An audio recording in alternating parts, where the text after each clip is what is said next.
Hey, everybody. How are you? Good afternoon to you. How are you? Hope you're having a good day. So, I'm here to sit down and react to Foodie Beauty, keep up with all the latest goings on. Chantal did a live last night that went on for over 5 hours. And today I am going to be reacting to a shorter version of her live, courtesy of Barbecue Chillin', as well as doing all of the Twitter peeps recap and also a couple of interesting clips that I found just a few minutes ago from someone who watches Foodie Beauty, someone who's also been through addiction, who has some very truthful things to say about addiction. I'm just putting it all together into one video. I was considering the idea of going live to react and get all the comments from all of you, but I thought it might be better to do a video considering the conversation that I want to have with all of you. It's going to be kind of a serious conversation about addiction. There's going to be a lot of talk about that. And another reason why I'm doing the recorded video, for those who might be triggered with talks of addiction, any kind of addiction, or even food addiction, if that might trigger you, you could easily avoid the video. But this is going to be more of a serious video. Can't help it, y'all. I mean, everything that I saw last night with Foodie, what she was doing, that the conversation has to be a bit serious. So what was Foodie doing last night? Well, she was having a massive, massive, massive B moment. It was crazy to watch.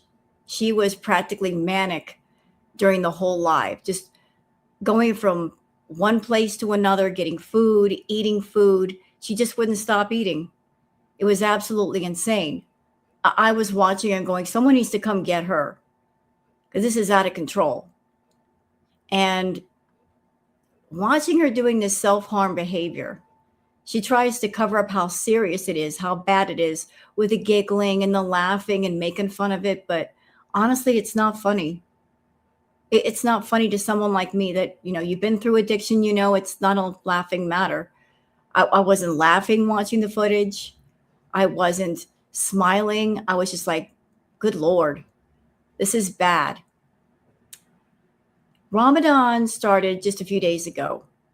It started on the 17th, and I believe it's going to be going until the 17th or the 19th of next month. And I knew that the moment that Ramadan started, that Chantal would be going off the rails just because she would not be able to talk to Salah during Ramadan. He is Muslim, and I'm sure he's spending time with family and friends or doing Ramadan things like charity, going to the mosques and so forth, that he would be amongst others. So he wouldn't be able to talk to Chantal. And she has abandonment issues.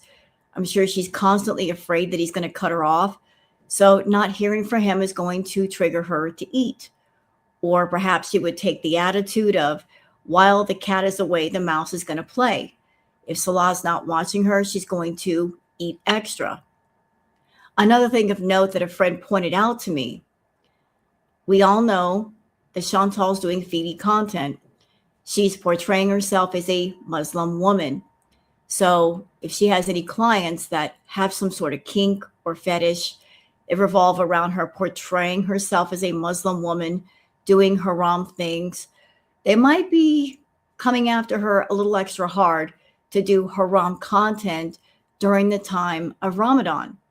She did mention yesterday that she made $1,000. I don't know if that's true, but if it is true, maybe that's where the money came from people that are paying her to do haram content during Ramadan. But it is obvious that she is catering to feedy clients and they are paying her a lot of money. So last night's footage was very shocking. She was going to she ate meals before she came on camera. Then she ate a sandwich. Then she went to a store and got more food. Then she went through a drive-through on her scooter to get coffee. Then she came home and ate almost an entire bag of popcorn and other snacks. It was just like one thing after the next thing, after the next thing, after the next thing, after the next thing.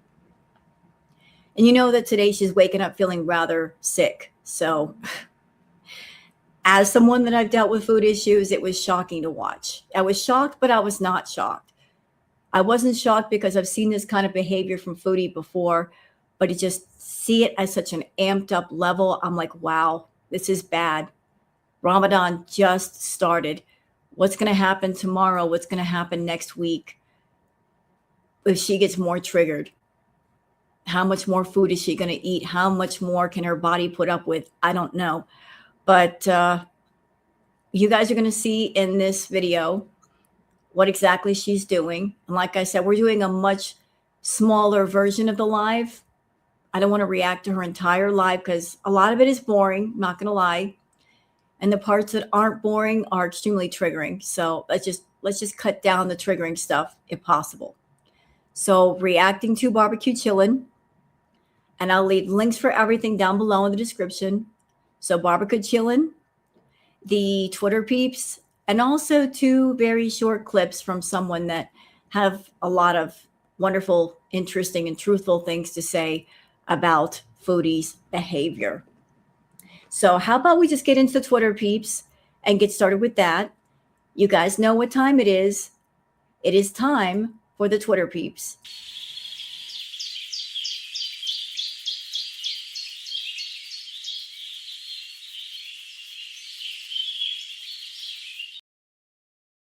All right, it is time for the Twitter peeps, and I am all set and ready to go. And for those who might be wondering, why am I wearing a scarf? Well, it's really chilly here in New Mexico. The last 3 days have been rainy, nasty weather. The wind here is crazy. It's cold. So I'm feeling a little bit cold today. I don't know what's going on with New Mexico. It started to warm up and then it got cold again. Okay. So for those of you that are on Twitter, that you would like to follow me on Twitter, there's my handle, Wild Girl Sarah. And for those of you not on Twitter, that's why I do the peeps. So you guys can keep up with all the stuff without actually having to go on the Bird app. So let's start here with the first tweet from Crochet with Ashmay, saying Teardrop is 1 comment away from being kicked. She considered this comment as judgy and gave a 4-minute speech on how if we only knew what she had bee moments with every day. Today's eating is totally great and normal. Teardrop, start a channel. Girl, let's hear the doggone tea. So what's this all about? Well, it seems like even her mods know that Foodie's eating is a problem, although they've been supporting her for the longest and they've seen her eat quite a bit. What's the change in attitude all of a sudden? Don't know. But here's the comment from Teardrop. And she says, we just got to deal with it. Do you now? You just got to deal with it, do you? I don't agree with that, Teardrop, because as people, we all have the chance to make a different choice. You don't have to deal with it. You don't have to deal with being Chantal's mod. You don't have to watch her eat. You don't have to support her. You can choose to walk away. So you don't have to deal with it. Nobody's forcing you. You have to deal with anything if you don't want to. But I think the reason why you deal with it is because you have a place in Chantal's world and it gives you a place of importance and you don't want to give that up. So you're valuing your place of importance in the Foodieverse versus making another decision where you can just walk away from it. You have some sort of value around Chantal, and that matters a great deal to you.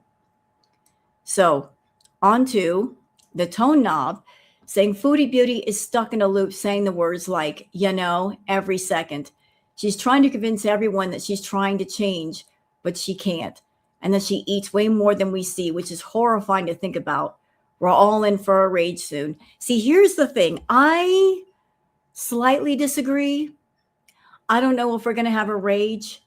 One thing I do know about Chantal after watching her for many years is if she's eating, she's not going to rage, y'all. She uses food as comfort. It calms her down. So if she's stuffing her face full of food, she loses the urge to rage. So if you're ever watching Chantal and she's going ham with the food, Guarantee you she won't rage. She might get irritable, she might get snarky, but you're not going to see a full-on rage because the food is preventing that. Trust and believe. If you're waiting for that to happen, as long as she's eating, it's not going to happen.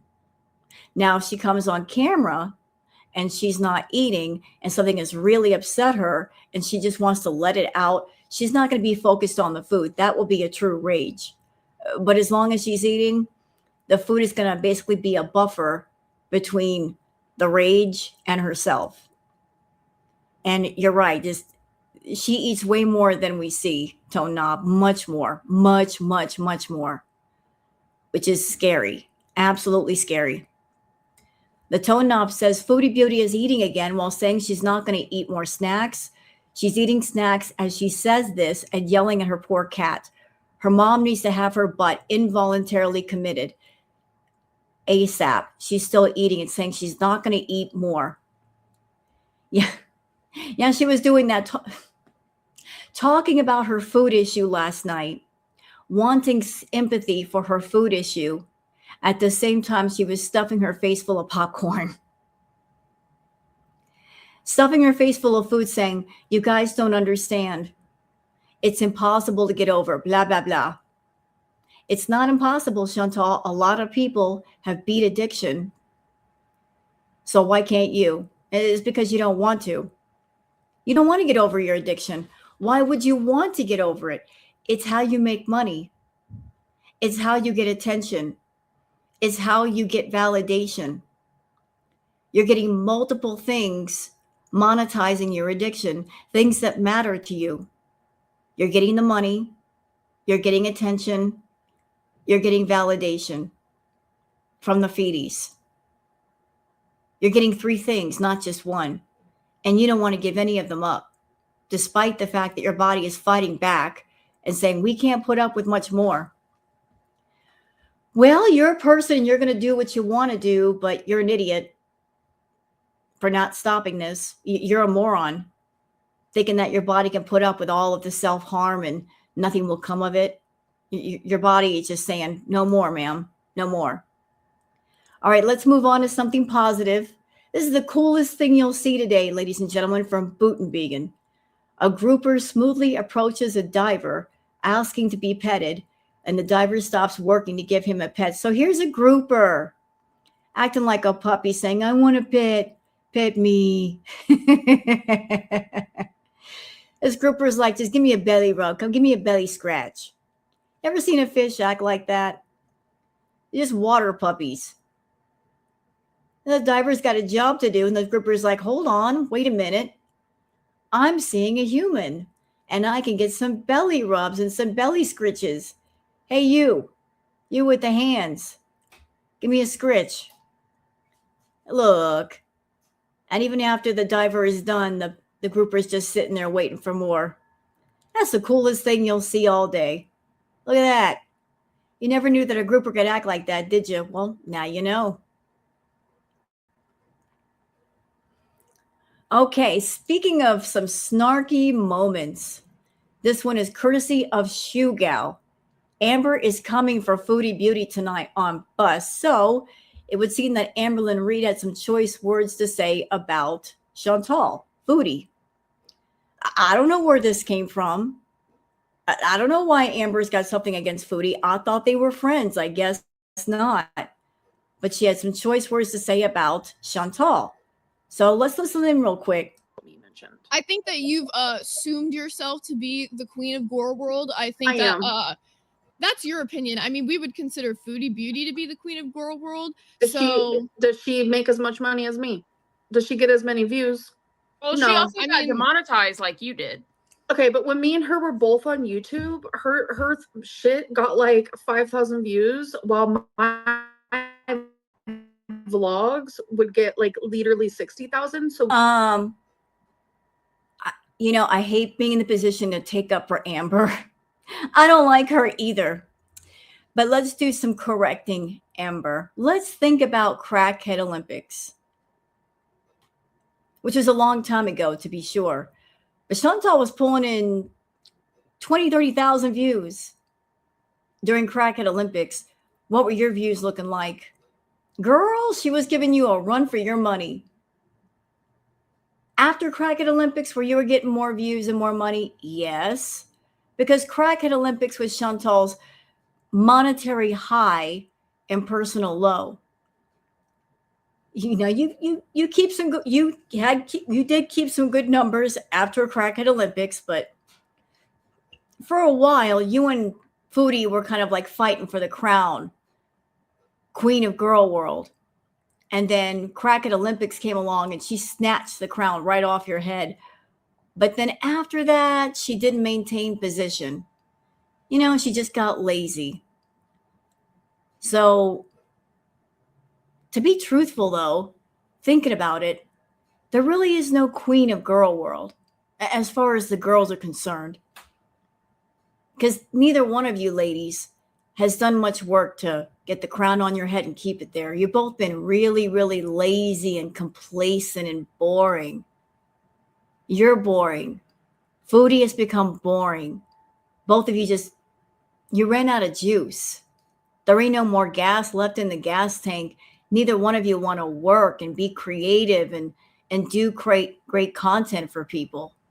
You just want to sit on your butts and be fed. So in my opinion, there is no Amber, Foodie, Queen of Girl World. Neither one of you have the crown on your heads right now. We can play this game all day long if you want. I mean, that's your opinion. I'm just saying, in our opinion, we find Foodie Beauty to be the Queen of Girl World. So okay, then just stick to reacting to her, maybe. Yeah. I mean, I think I came up here and said that's in fact what we were gonna do. So I don't know why you're telling it to me like it's a matter of fact, but yeah. Let me ask you a question. Okay. Let me ask a question. So Zay, you know, obviously you content from this past week Sugar alone. Honey Tina Iced D Tea deep dive. super chatted $20. Foodie is willing to travel for content. There's that. And dick. that is true. No, she's willing to travel for dick, and because she's not like legal in a certain country, so she has to travel so she can come back to that country. Okay. See, Amber's throwing shade. Will Foodie travel for male companions, for validation, for content, because she just wants a partner? Yes. But then again, Amber, so will you. I mean, you went to go see Emily, spend time with Emily. I mean, let's be real.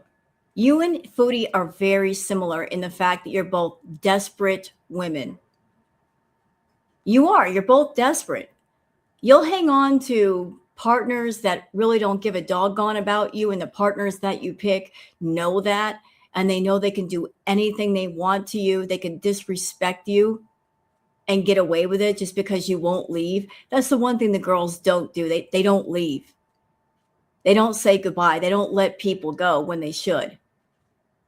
And the people that they hook up with know that and take advantage of that. And the girls let them get away with it. So trying to put yourself over, Chantal, don't. Really, don't. You're both equally rotten, equally bad. I mean, you just are. You just are. She travels across the world for men that don't love her. But then again, you will travel across the states for a woman that doesn't love you. Someone that keeps coming to Girl World and dropping tea and disrespecting you, and you put up with it. So Fucked. Anyways. And I'll give Foodie the points of when she heard about Glass and reacted to Glass, she said, oh, wow, that's kind of funny. My life's kind of boring, but she laughed at it. So it seems she's taking it pretty well. Yeah. Yeah, well, I want you to know that, like, Foodie Beauty is not an LCU host. So if there was a show just dedicated to her, she would feel the exact same way as I feel. Well, here's the thing, Amber. I think that Keem would love to have Amber. Pardon me. I think Keem would love to have Foodie on Bus. Are you kidding me? He would love to have both you and Foodie on his programs. Just for the attention, if nothing else. But Chantal, she sees what you're going through. And she's a liar like you. And she's not very good about lying in real time. She constantly gets caught. Plus, I'm sure that like the idea of going to fat camp, she doesn't want to go to fat camp. No, no, no, no, no. She doesn't want the possibility of cameras seeing her without her many filters or having to do a weigh-in. Could she make money with Keem? Maybe. But there's only so much humiliation that she's willing to put up with. So there's that. But neither one of you are the queen of girl world anymore. Neither one of you wear the crown. You're both boring beaches, in my opinion. Sinatra says she does realize she's not actually disabled, right? Enigma 2025 says first day of Ramadan and she's taking God's name in vain, then calls people the R word. And my apologies for showing you this clip, but it's only to show how awful she is and the words that come out of her mouth. So again, apologies for the R word. Very promising. Oh, fuck. Oh no. There's a truck here. What the fuck? So context before we go any further. Chantal was at the store. She was coming home from the store. So she's riding on the road where she should not be. And there was a truck right there parked. Just sitting there right in her path. And she's angry because the truck is just sitting there. How am I going to get out of here now? Stupid fucker. Why is he on the sidewalk? Oh, well, revenge. How many times have we seen you on the road on your scooter where you're not supposed to be? So isn't that something? Isn't that ironic that you should be on the sidewalk, you're on the road, and then the one time you're on the sidewalk, there's a truck. You know, how many times have you almost caused an accident in that scooter because you were in the road, Foodie? And this one time you find a truck just parked on the sidewalk, you're going to get mad. Oh my God. What a dumbass. Okay, you know what? I'm deciding not to show the R word. I don't want to upset anybody, and I certainly don't want to get in trouble with YouTube, but she did say the R word a lot during the stream. Moving on to Crochet with Ashmay. Ordered food at 11 a.m., 4 p.m., 5 p.m., didn't even get satisfied. Let's watch. First meal at 11:44. So that's basically almost noon. I ordered a 4-piece original recipe box from KFC, all white meat with wings, with a popcorn chicken, a snack puts in, a coleslaw, and a Diet Pepsi. Lord have mercy, that's just one meal. Okay. Then, the fuck did I order? Oh, here it is.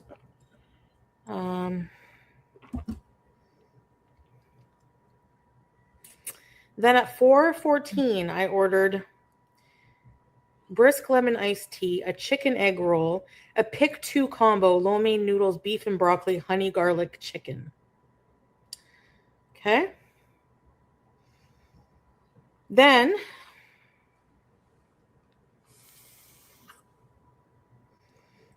at 5:19, it's so ridiculous. I ordered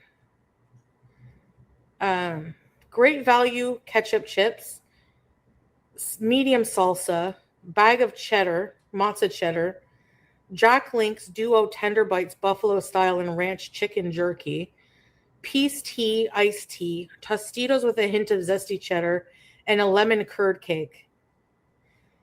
And I was really obsessing over the lemon curd cake. Okay. Why though? Okay. And that's what I really wanted when I ordered it. And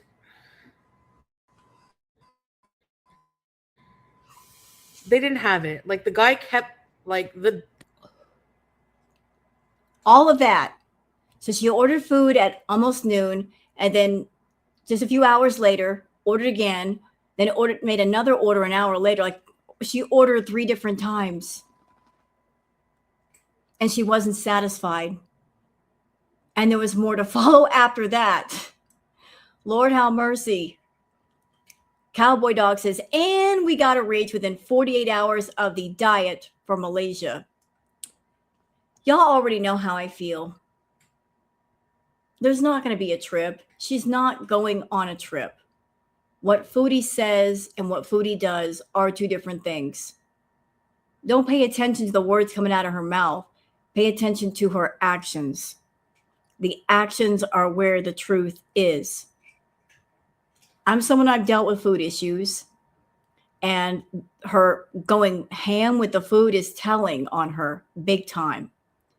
If she were really going on a trip, she would be very, very happy, up, not eating as much, in my opinion. But the fact that she's going ham with the food, could that be because she's triggered because she can't talk to Salah? Yeah. Could that also be because the death fat feedies are all over her right now during Ramadan and wanted to fulfill all kinds of requests? Yeah. Could that be because she's lonely and she's wondering about Salah and what is he doing and is he going to ghost her? Yeah. Could be a whole myriad of reasons. But if this trip were really a possibility, she'd be slowing it down a bit with the food because she's got to travel soon, right? But doesn't it make more sense that there is no trip and she knows there's no trip? And sooner rather than later, she's going to have to confess that to the audience. Or if she doesn't confess it, guarantee you, when it comes time to travel, suddenly she's going to have an ER visit. There's always a health excuse. Oh, I was going to go on the trip, but I'm sick. You know, she starts a lie and then she's got to find a way to end the lie that doesn't make her look bad. The trip is a lie. She's lying about this trip to grift money from people and also to have something to talk about for 5 hours on a stream, which she could cut down the stream to like 2 hours and not put so much pressure on herself to come up with topics of conversation. But if she wants to come live for 5 hours, she's got to have something to talk about, right? So let's talk about this non-existent fantasy trip that's never going to occur. Moving on to Queen of Sweden saying, wow, cutie, you can really talk. Let's watch. Ooh, she looks mad. Let's see. TikTok is bad for e-begging. Like, a job does not consist of e-begging for money if you're not doing any content creation. Like, there's this guy, every single day, he comes online and he asks for money.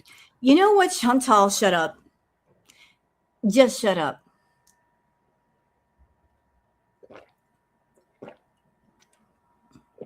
Ma'am, what do you do when you come online? What is the purpose of your live streams? They're not to entertain people. That's not it. Basically, you come online and you do content and you make titles that send bat signals out to the feedies to come watch you. You're trying to attract more of the fetish people.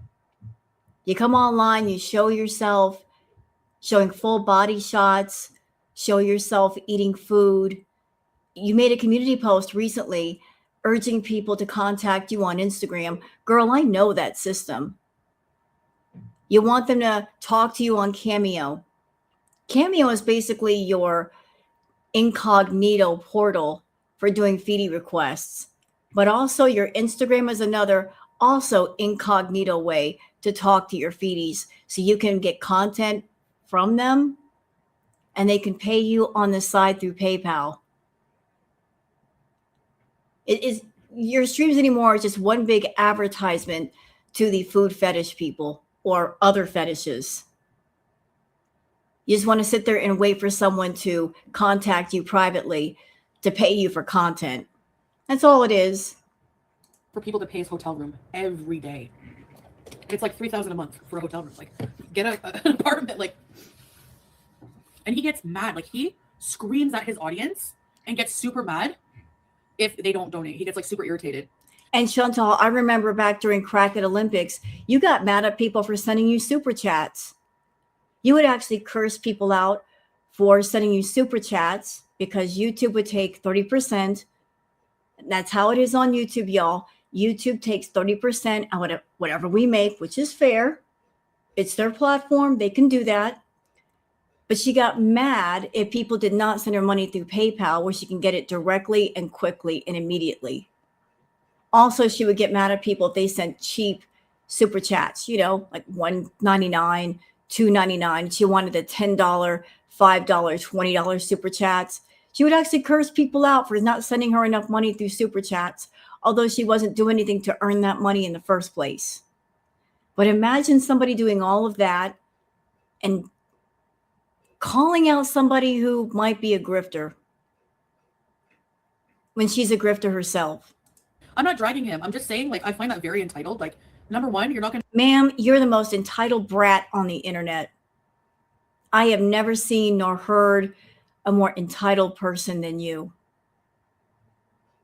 Truly. Get anything if you're mean to people. And it's like every day. I can understand if you're stuck and you want help, you come online, you humble yourself and you say, listen, I need help with this, whatever. But it's not long-term sustainable to beg for like a hotel room every day. Like, what? Ma'am, you begged for $10,000 to make it back to Canada, and look at what you've done. You didn't take the 10 grand with grace and start your life over and do what you promised and give people entertaining content. After you got back to Canada, you continued to grift. You're still grifting.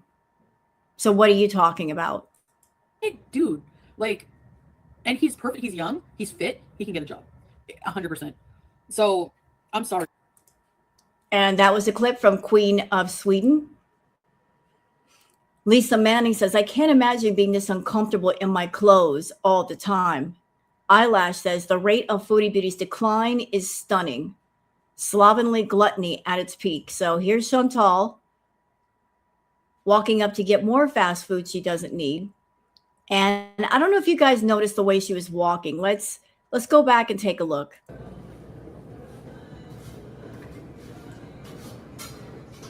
Notice how she's walking? Like she's been having trouble with her right foot or her left foot for the longest. Like she kind of drags it along. Not a good sign.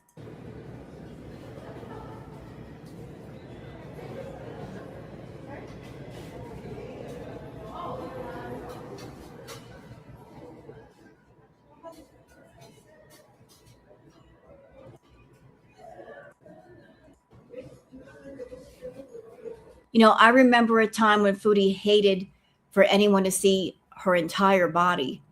Now she's showing it off all the time. You have to wonder why. I'm thinking it's because the feedies want to see her entire body. That's why she's just like, screw it. I'm going to show it at the food court. I'm going to show it at home. I'm going to give you guys like the full spread of me. Somebody's paying her for this kind of content.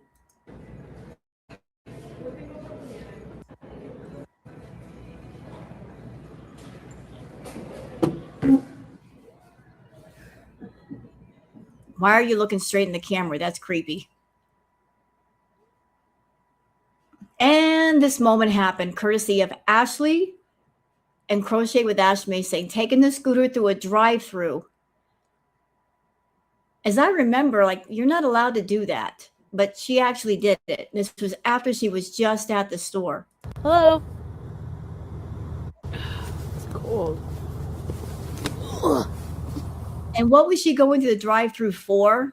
Coffee. You can make coffee at home. Hi, 1960. Hello, please. Beep beeps. Said the trolley. And she thinks this is cute. It's not cute. It's freezing out. Oh my god.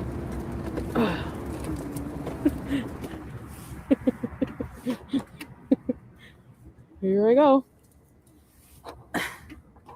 Let me just like last night was crazy. I just kept feeling this energy from Chantal that maybe she had slept all day, got up late, and knowing that the stores and the food services would not be able to deliver, she was in an absolute hurry to hit all the places that she wanted to go to before they closed. Because, you know, once she's inside that house and the delivery stop and the store's closed, she's got to wait till morning before she can get more food. This. Thank you. Thank you.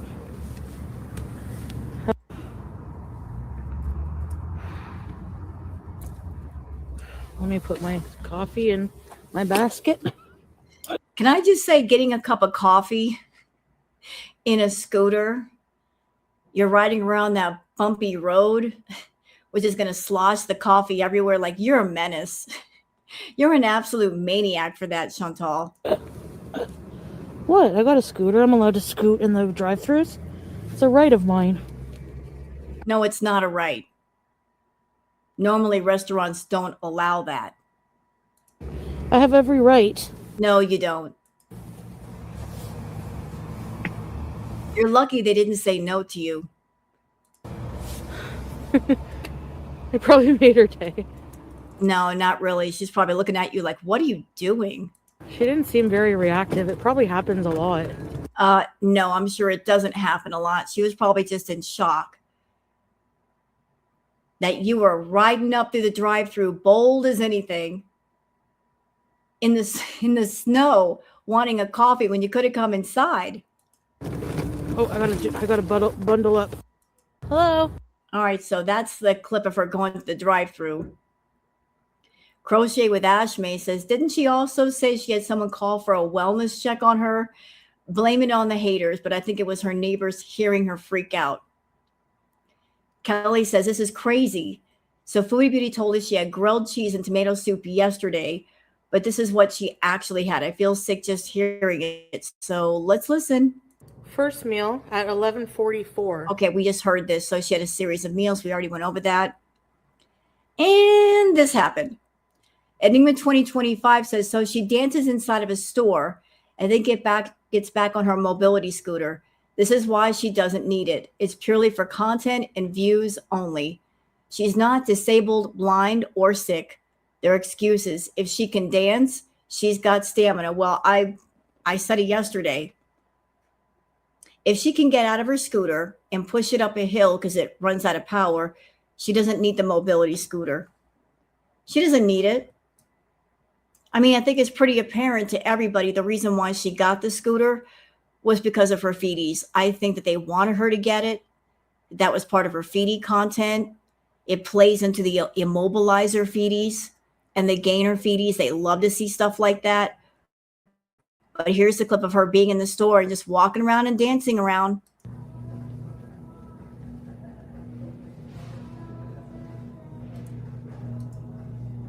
So she can walk all through that aisle with no problem. You don't need that scooter, Foodie. You really don't.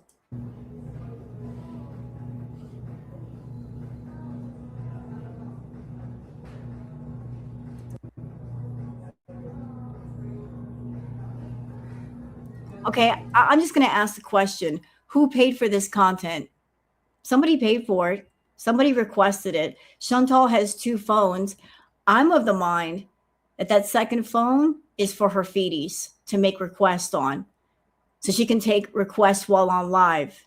That might be another reason why the lives are so long, because the entire time she's taking requests and getting paid for them privately.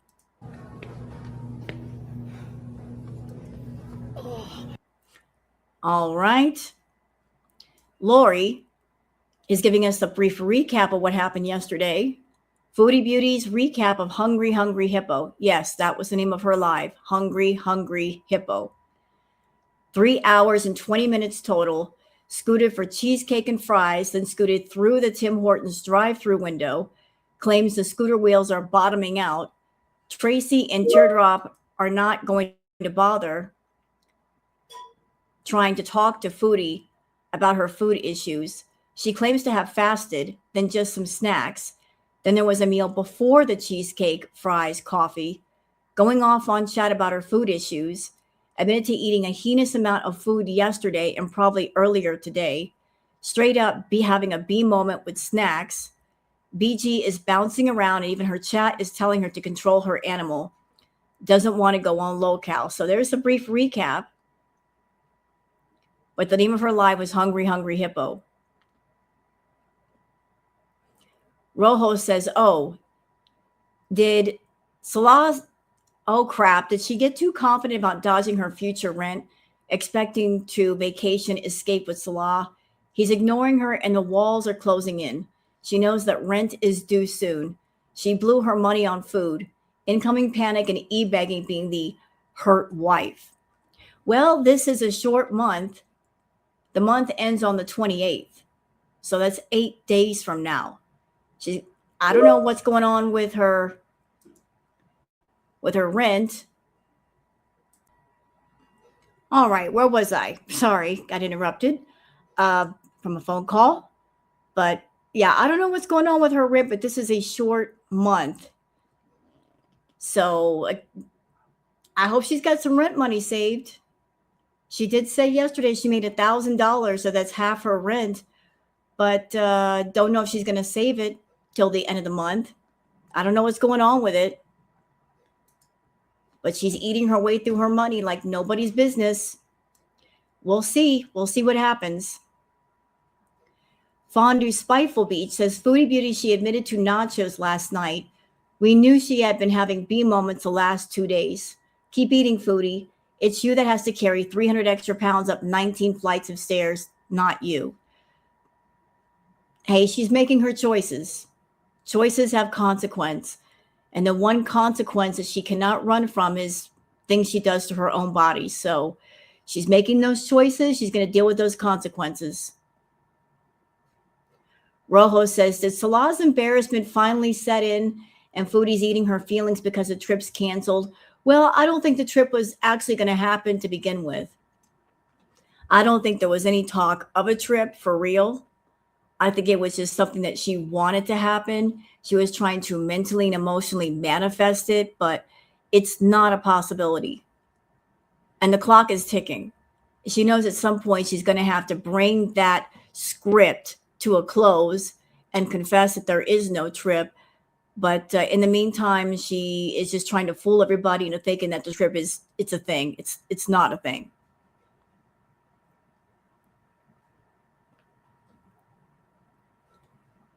The Tone Knob says, Foodie Beauty thinks is eating healthy. She needs to be tossed into a padded cell before she explodes on a live stream. She is stuffing fries into her face and showing the food to the camera first. This is feeding content 100%. Why does Kick let her do this? Reset the reset. Well, she's been reported on Kick, so I've heard, many times for many different things. So this is Kick's responsibility now. This is why she got canceled on YouTube. This is why YouTube took away her monetization, because she's now doing the same thing on Kick that she was doing on YouTube. She's mixing the food content with talking about her issue with food, and that's exactly why they took the monetization. She just won't stop combining the two. On one side, she wants sympathy and empathy for her food issue. On the other side of that, she's monetizing it and doing self-harm content and defending it with all that she has, saying, I'll do what I want. Well, do what you want. If you get monetization taken from you on Kick as well, well, then you're really screwed.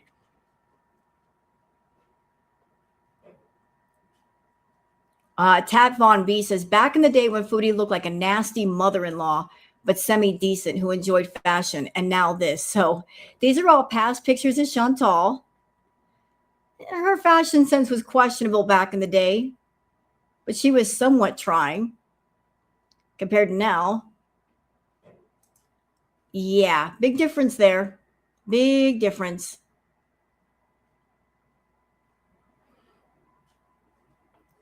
What else? You guys can see the pictures. Pictures don't lie. She's not scaling back with it.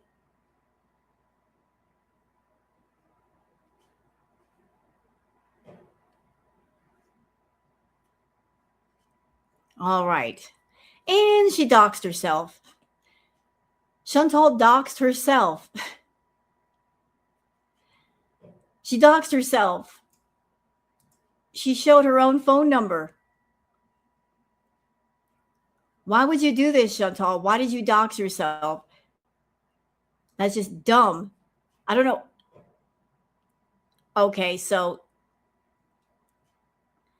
and I want to show everybody something, especially Chantal.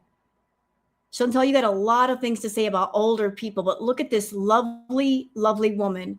Her name is Johanna Quas. She's 99 years old, a German gymnast since 1935, is the Guinness World Record holder as the oldest active competitive gymnast. No matter how old you are, don't give up on the job you love. So this lady is 99 years old. And look at that core strength. My God. She is just working those bars, man, working them. There you go. Perfect dismount. Love it. So you want to say things about older people, Foodie? You want to call them decrepit and crypt keepers? Could you do any of this? No, you couldn't. But here is this wonderful silver fox, this elderly lady, just her core strength is amazing, doing gymnastics. Madam, I salute you. Okay, anything else of note before we get out of here? And yes, I'm avoiding all the cat stuff because she's trying to, poke at us with the cat stuff. Oh, boy. All right, so I think that's it for the Twitter peeps. But there's something else that I'd like to show you guys before we get into the shorter version of the live courtesy of Barbecue Chillin'. So I was on YouTube, and sometimes YouTube puts things in your recommended, and it happened to recommend somebody to me. So there is a channel by the name of Shannon Holly. She did a couple of shorts talking about Foodie, and I thought that she was well-spoken, and I wanted to include her clips. So let me just bring one of them up. And I'm going to switch on over. And again, I will leave a link down below in the description. If you would like to sub up to Shannon for her content, let's listen. I think we need to change Foodie's name to Foodie because I am pretty positive her entire life is being funded by one or more feeders. Well, I've been saying that for years. I think I was one of the first ones to talk about the Foodie fetish, talk about the Foodies, explain the different subfolders, the main folder, because there's more than just one folder. It isn't one size fits all. You've got the Foodie fetish, and then you've got the mini subfolders that go with that. You've got the immobilizers, you've got the gainers, you've got the people that are into people with bloated bellies. You've got the who cow content. And then there's the sub-side folders that might connect to the main folders. Things that might connect to the Foodie fetish, but aren't necessarily the Foodie fetish itself. You got people that are into bigger people who fart or burp or are messy. So like there's a whole massive chain of different fetishes that may or may not connect together. And Foodie's all about, I'll do anything for money. And I mean anything, any fetish that I can fit into what I do, I'll do it. Do I think that Chantal started out doing fetish content? No. I think she just inadvertently wandered into it.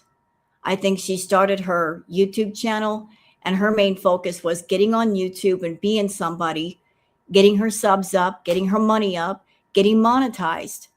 And just inadvertently along the way, she attracted the attention of the Foodies who are also on YouTube. And then they started reaching out to her, talking to her through email, through messages, sort of paying her for content. And then as she became aware of all these different fetishes and stuff that she could do, she started to kind of sneak it into her YouTube content and doing stuff offline for people and including those fetishes in with her regular content. But this is a system that's been going on for years, like all the way back to the Crackhead Olympics Villa days. Been going on for a long, long time. This is definitely not something new. This is something that Foodie wandered into, and she has expanded to include so many different fetishes, including the adult baby content, the exhibitionism, the flashing, being intoxicated, toilet content, talking about bowel movements, crapping her pants. I mean, every single one of those is a fetish. And there's more. There's definitely more. So she started off doing the mukbangs, but the mukbang content led her to doing straight up fetish content. And it hasn't stopped yet. Doesn't it seem like she's not concerned about her health? She's not concerned about her channel. She's not concerned about her bills, all of which she should be freaking out about by now. I believe that she finally went down that road. I'm sure she's had people offering to pay her for feeder content for years and years. And I think she just finally had to. Again, it's been going on for years. She had the feedies back in the Canadian Villa days. Excuse me, pardon me. Pardon me, I'm so sorry. She's had the feedies after her for years.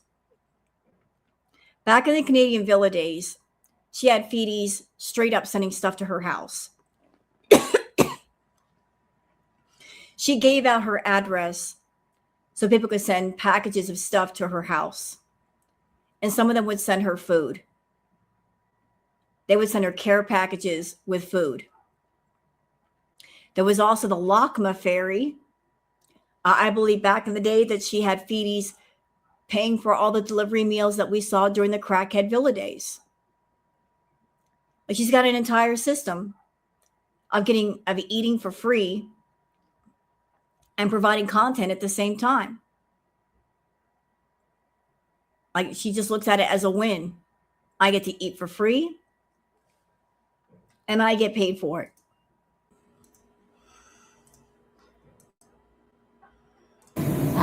I think that's why it seems like she's worried. Like, she seems to be concerned about like the numbers on the scale, but not because she wants to lose weight.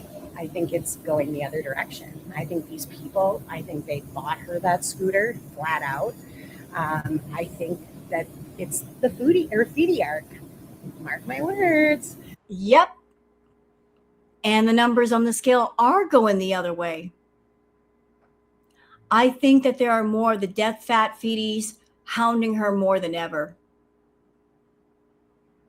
And the death fat feedies, they want to see her get as big as possible. As big as she can possibly get before she ends up either in a casket or a hospital. Like, they're hounding her. And a word about what Foodie does as far as her content.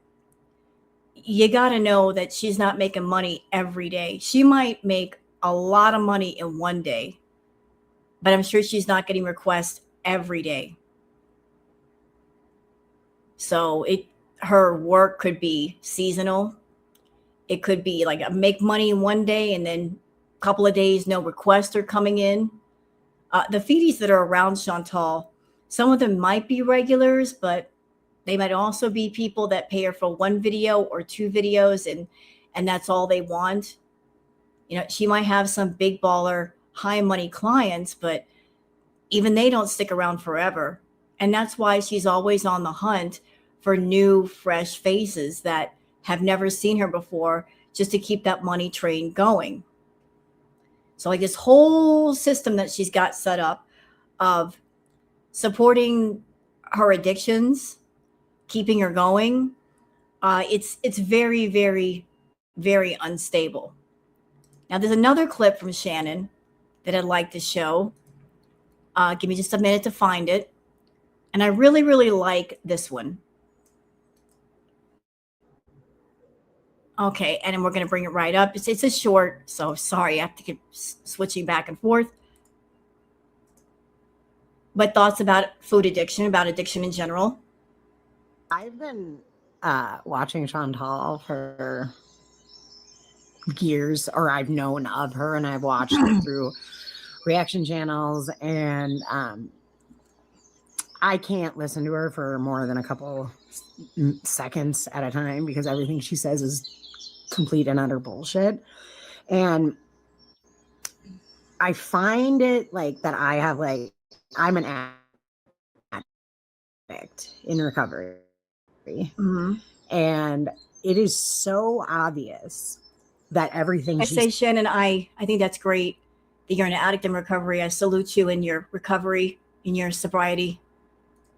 And I congratulations on that, because sobriety is hard won.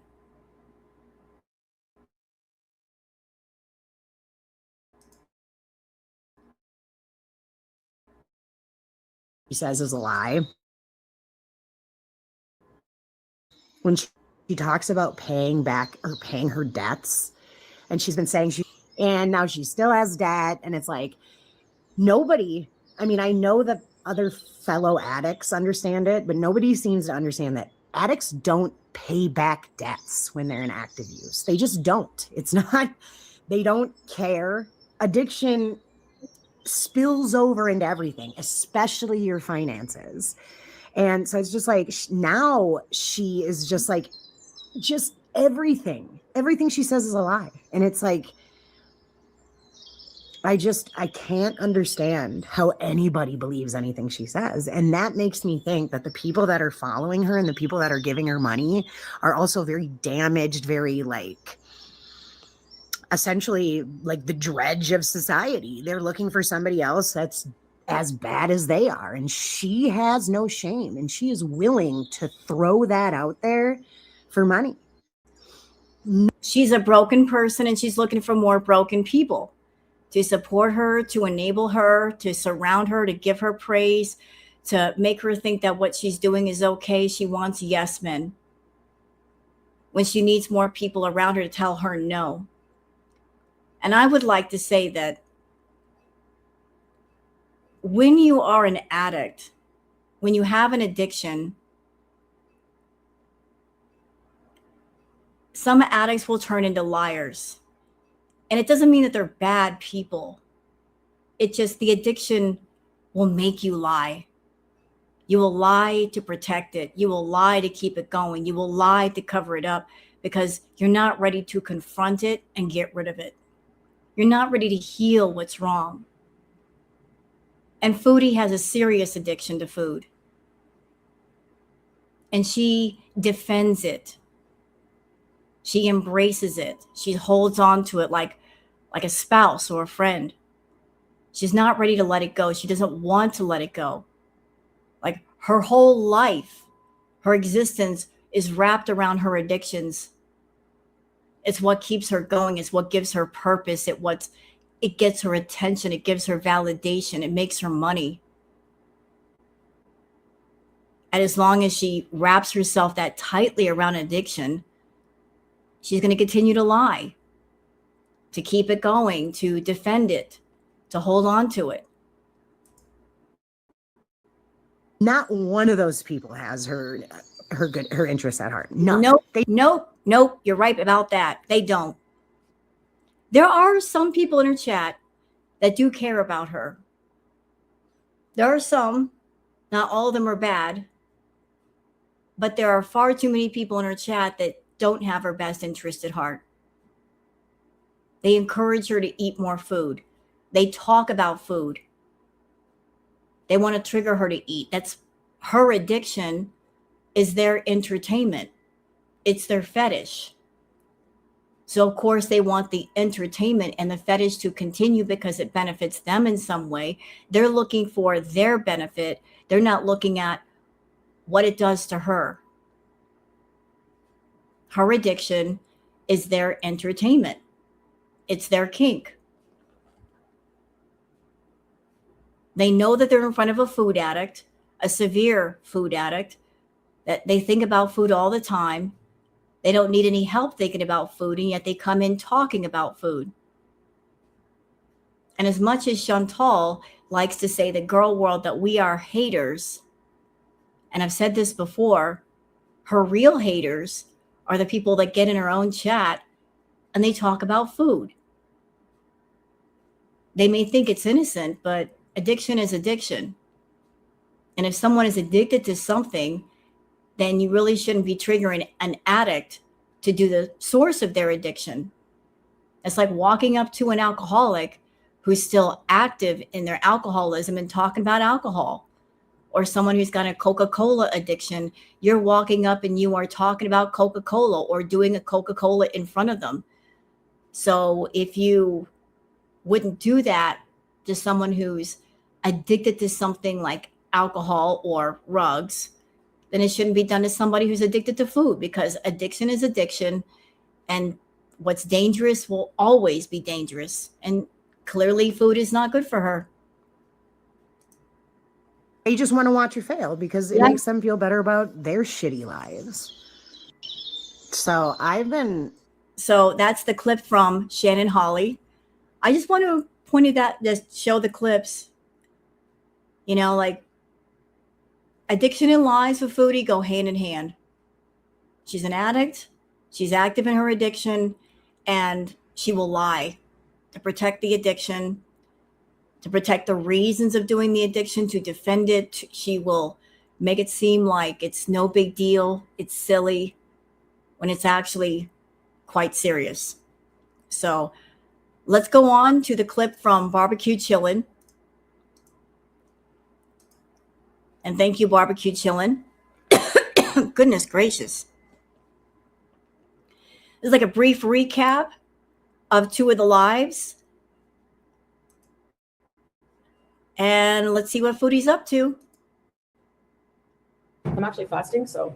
Oh no, I'm okay. I'm just, yeah. Thanks anyways.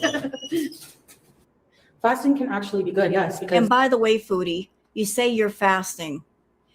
We remember when you were back in the Middle East, how you fasted. You thought that if you went to bed and slept, that's part of fasting. No, it's not. You're truly not fasting if you go to bed with a full belly of food, because while you're sleeping, your belly is still digesting food and you would eat a lot. You don't even have to fast anyway. You are a diabetic. You are medically exempt from fasting. But just going to sleep does not count as fasting. You know, like my blood sugar is 14. I'm going to add something else on top to, you know. Boom, there it is. So she's fasting, but her blood sugar is 14. See how her body tells on her? So if you're just waking up and your blood sugar is 14, your own blood sugar is snitching on you. It's saying you overate before bed, because there's no possible way it should be that high just waking up and getting your day started. Oh no. Across the street, I guess. Oh shit, almost fell. BG is more than fine, Nina, thank you. Crystal, hello, she's very hyper as usual. Whoa, sorry. Thank you. Okay, we're good. And yes, girl world, I've heard all about the cat. The cat had surgery, but Foodie is not having the cat wear a cone or wearing a onesie. And the cat has been licking at itself. Yes, I know. I'm not happy about it, but I'm not going to give Chantal what she wants. She's doing things on purpose to poke at people, although I don't understand why. She's not on YouTube, where she can't monetize rages or people get mad at her or anything. So what is the point? What is the point of poking at people if you can't capitalize on it? Is it just spite to Girl World because she's on Kick and she's not monetized on YouTube yet? I don't know, but she's using the same old troll rage tactics. A broccoli, a jelly cat. $85 for a broccoli. I don't want to be mean during Ramadan, but like if you're gonna spend $85 on a stuffed broccoli, ma'am, be careful. You spent $9,000 on a mangled baby carrot. And worse, you flew thousands of miles to be near a baby mangled carrot that you couldn't even touch. So what are you talking about? $85 for broccoli. Girl, you paid $9,000 for a baby carrot that you couldn't even put your fingers around. Nina, I'm not buying anything. I'm just showing you guys. Someone requested this. BG is doing well. Been checking her incisions and her incision. She's doing quite well. Alhamdulillah. Thank you. Apples. Okay. Ooh. I bottomed out there. Good day, other scooters.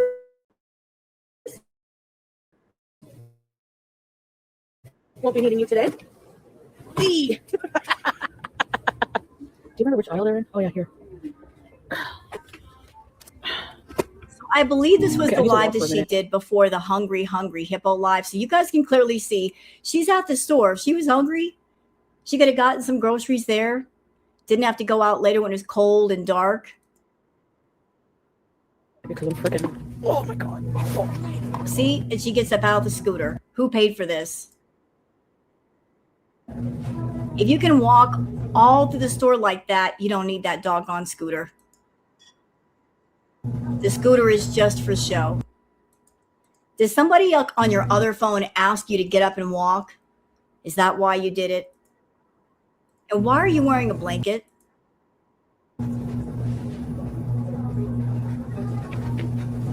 Oh, my legs. I don't think she'll need a donut, honestly. I mean, she hasn't been doing anything, so I should probably just wait instead of wasting the money. That's how I feel about it. Senior special. Do you think I can pass for 65? Walk-ins welcome, Monday to Wednesday. Oh, okay. I think I'll get my nails. Oh, look at the pedicure stuff. Nice. So before I go, hi. Oh, just I'm going on vacation soon, so I'm probably gonna. You're not going anywhere. There is no vacation. You're not going, Chantal. It would cost minimum $10,000 to go to Malaysia for a month. The cost of your plane tickets, plus your food, plus his food, hotel rooms, taxi. I'm sure the money you'd have to pay to Salah for him to stay for a month, minimum 10 grand. You ain't got it. Not that you couldn't make it, but you don't know how to save money. You know how to make money and spend it immediately. You can't save that much. I'm here in a couple of weeks. Just checking. Nice. Yeah, for a pedicure and a manicure, do you guys do acrylic nails? Yeah, we do. Oh. Yeah, you can do dipping. If you do one color, you do the dipping. Yeah. Oh, dipping. I see. So I just let my nails grow. Yeah. Same like. Oh. To make it long. I don't even know why she's talking about nails right now, because nails don't work for Chantal. She always takes them off. She doesn't take care of them properly. Oh, nice. Yeah. Okay, and your pedicures are how much? Pedicure, if you want salad, it's 45. Not bad. Regular 30. No. And you just do walk-ins? Yeah. Thank you. Appointment? Thank you so much. Take care. See you. Pencils today, please? She's not in her onesie, but when I go to bed, she didn't have her onesie on either, and her incision was fine. Oh, good. She finally got stuff for the cat. Where's the cat food? I've never seen her do a cat food haul. Where's the moist food? Where's the dry food? All she feeds that poor kitten is just like snacks. She needs more than snacks, Chantal. I can't feel my legs. Oh my God. Yeah, I did hear about this on Twitter, that she's saying that her legs feel tingly. That's a bad sign. I got you Prezi. I got you a Prezi. You like your lamb chops? Oh, you love your lamb chops. Get your lamb chops. Are you my girl? Looking good. Your incision, yes. Tired, honey? No, you look tired, baby. Whatever. I changed my number anyways. I did it today. Because yes, people were calling my number. So what I did was I just put it on mute and like put block all unknown numbers and block their numbers. And yeah, I changed my number today. Yeah, if you call that number now, it's the 878 number. I think it's probably my fault because docs probably showed something that had my number on it, and people have no life. And they I woke up and there was all calls, but I didn't hear a single thing because, Thinking about it, I'm wondering if she purposely showed her phone number so her feedies can get a hold of her directly. Yeah, it's just a number. You can change phone numbers. It's a new number anyway because I just moved here, Yeah, I showed my number by accident. People are weird. Yeah, imagine staying up all night calling me when I'm sleeping. Like, I don't hear your phone. Like, I have my phone on silent all the time when I'm sleeping. They're your true support. You know, and I'm also wondering something else. Like, while I'm thinking about it, I'm thinking about, why would Chantal show her number? And she's saying that she changed her phone number. Could it be that you changed your phone number, Chantal, because your other phone number, you were getting calls from creditors, debt collectors? So to avoid those calls, you got to change the number so they can't contact you anymore. Porters. Like, no, it's true. Like, okay, you know, right? My phone is always on Do Not Disturb also. Like, not Do Not Disturb, but like, I didn't hear a single phone call. Remember the time you prank phone called people? No, I don't remember that. I guess people will use that as justification for harassing my phone. Whatever. Feel free. The number's changed. Have a nice day. It was IKEA, the drawers. Oh, no, yeah, I think I called them to try to, because I had a hairspray stuck and I couldn't figure it out. Was that the one?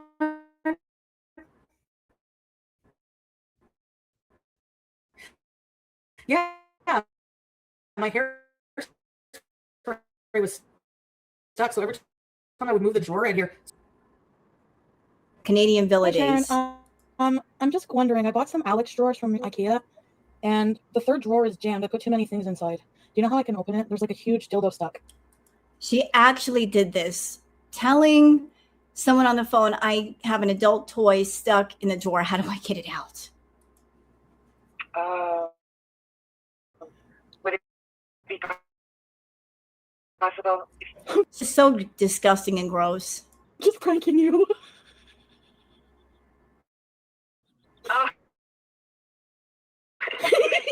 So no, because listen, I'm trying to take my drawer. It's like stuck. Like the third drawer is stuck. I have like old stuff in there and all stuff, and it won't open. So I thought I'm gonna call IKEA and prank her. And there's a big difference between Chantal's content now and how it was then.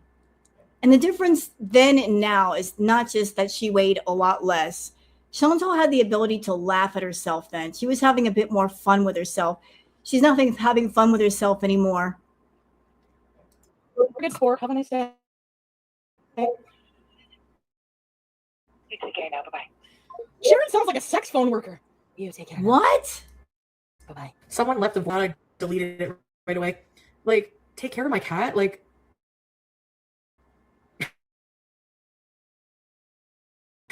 they're like broken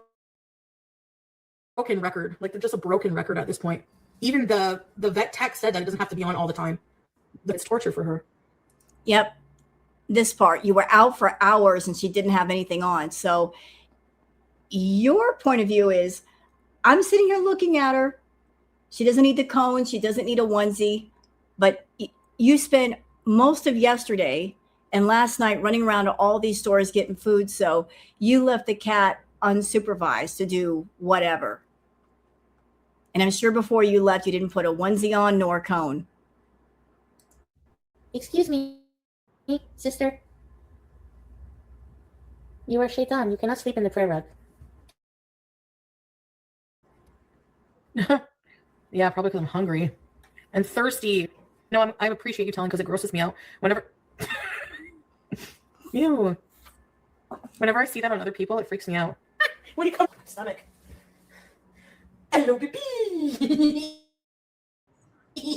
I love you. So fasting is doing a good thing, because it was 14.5 when I woke up today. Because last night I ate nachos late at night. What do you think? Yeah, and that's something that Foodie started doing lately, selling drawings for $20 a piece. Although I'm sure the people that are buying these drawings will never get the physical copy. But this is their new grift. I'm going to make bad drawings and sell them to people. Jeez, Teardrop, you're gorgeous. No wonder you had 6 kids. I'd impregnate you too. I'm going to sign my name. But your fingers, I tried to do the fingers, but I can't really. Not Teardrop with the glamour shot pose. I'm so hungry. I don't know if I can do it. I want to puke. It's 2 hours from now. I wasn't like, I had to finish. I couldn't fast yesterday, the first day of Ramadan, because I was finishing my antibiotic. Stop. You are medically exempt from Ramadan due to the fact that you're a diabetic. You got to worry about your blood sugar. You also have to get fluids. You know you don't have to fast. And you're not fasting. And you have to take them with food? I'm sorry, I have no energy. I'm so hungry. I feel weird, like I can't feel my leg. Like when I walk around, my legs feel like rubber. Ramadan, Ramadan. Well, if I fasted all day. That makes me proud. Let's see how much it would cost by Lyft to go to Adonis. I get bad memories from there. I'm gonna order something. Deleted DoorDash on here. And Chantal, please stop with talking about I deleted all the apps off my phone when it takes half a second to put them back on. You could delete all the apps off your phone, show that to your audience, and as soon as the camera is turned off, put them all back on or put one on to order something, then quickly delete it. So deleting the apps proves nothing. And even if you did delete all the apps, all you have to do to get food is call up any restaurant and have them deliver food, or go to the Walmart or go into the dollar store, because food is literally right there. You've got restaurants literally across the street from you. So just acting like you give a crap about your health, no. No, you're surrounded by food. Shit. That was part of one of the main reasons why you got the apartment there in the first place. Oh no.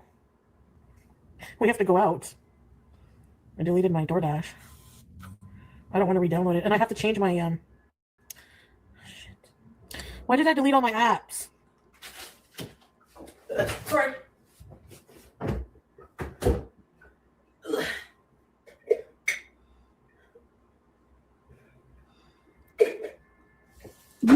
What? You're going to take that pickle and just put it on the counter? When the cat roams on the counter? Oh, you're filthy. Oh, the smell of every single food right now.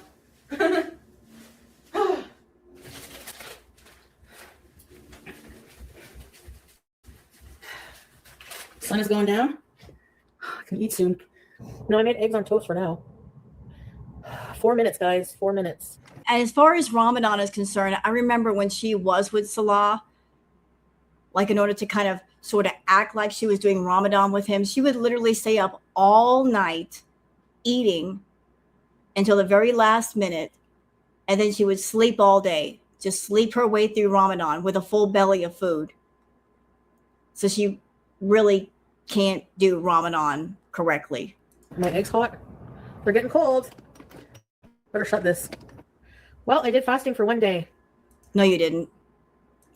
But it's not a full day of fast, obviously, because I'm going to eat now, but whew, it's hard.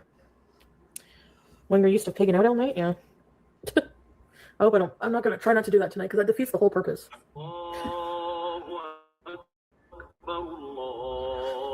Yes, yes, yes.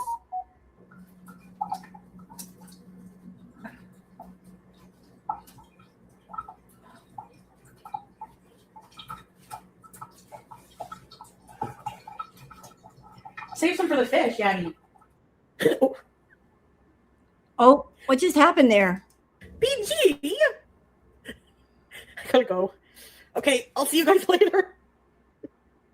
I almost sneezed, but you know what sneezes that are like a tease? A tease sneeze. Bye. See you later.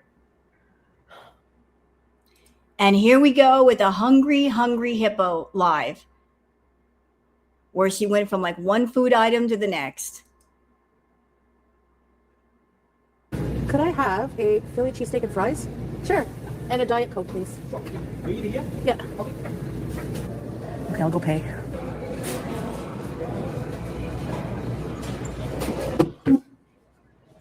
Silly Billy.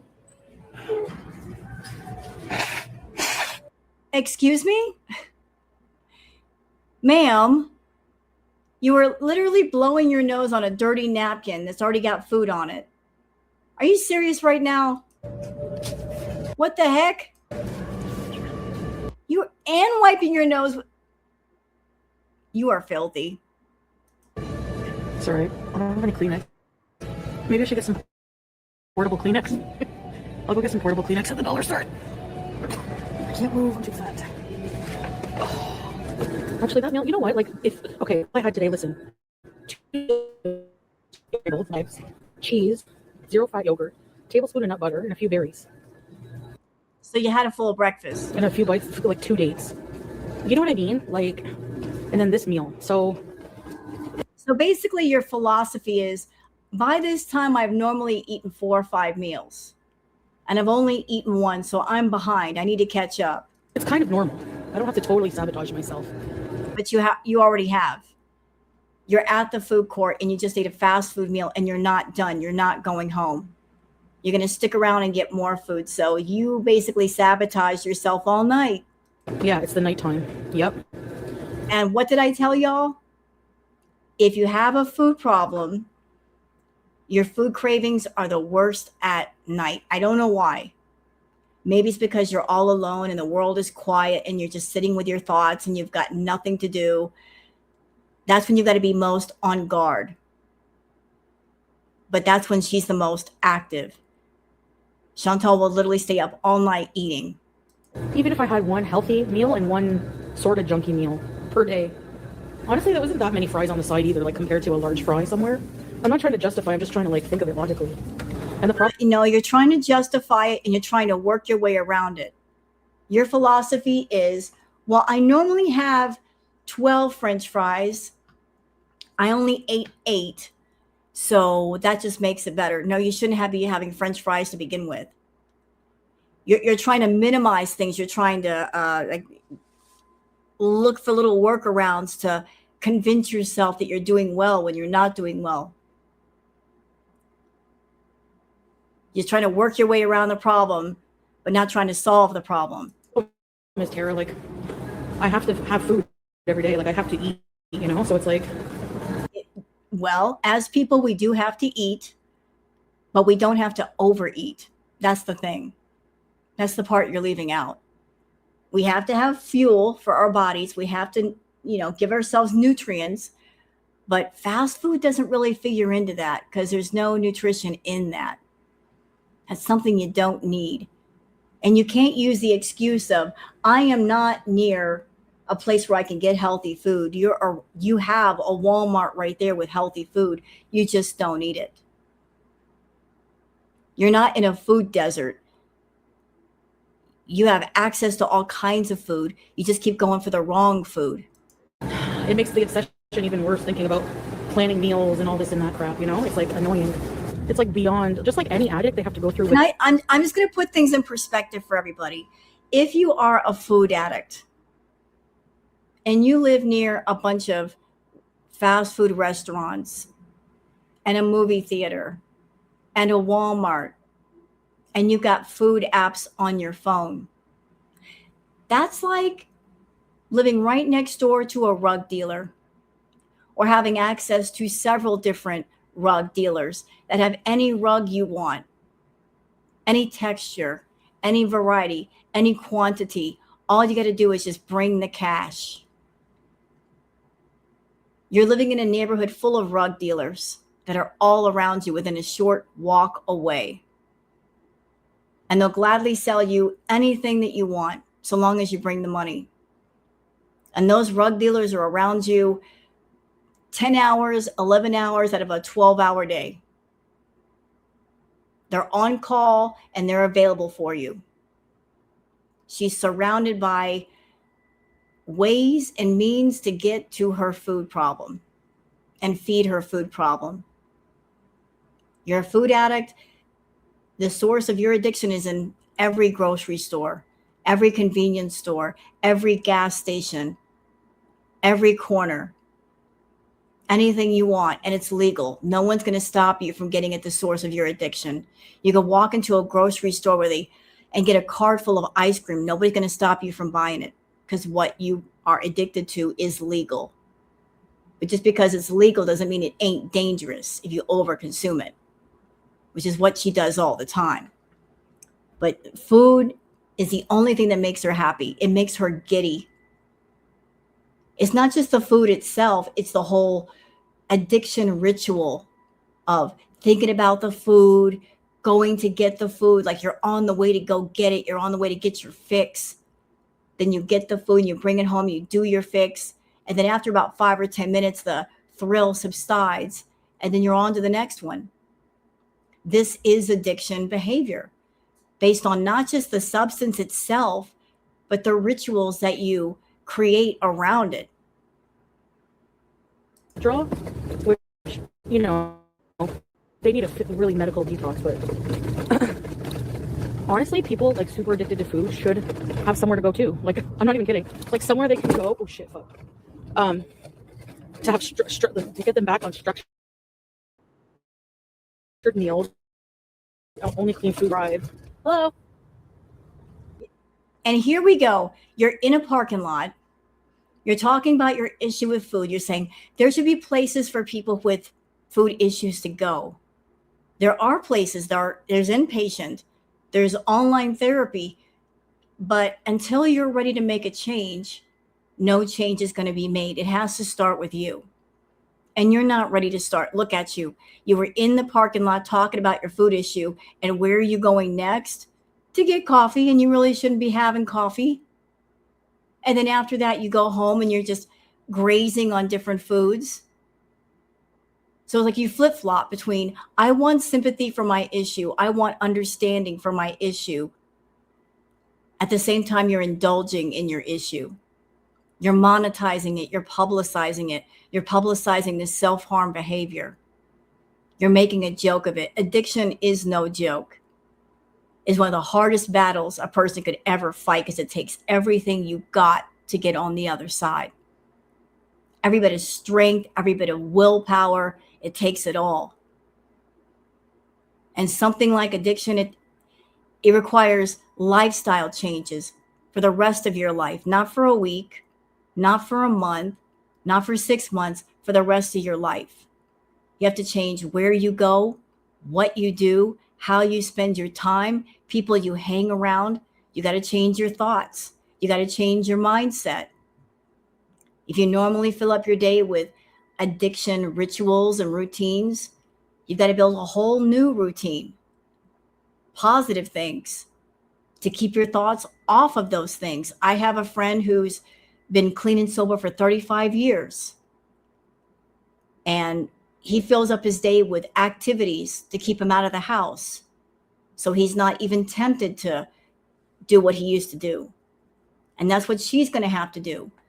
And she's also going to have to find things that make her just as happy as the food. And that's going to be a monumental task if she chooses to take it up.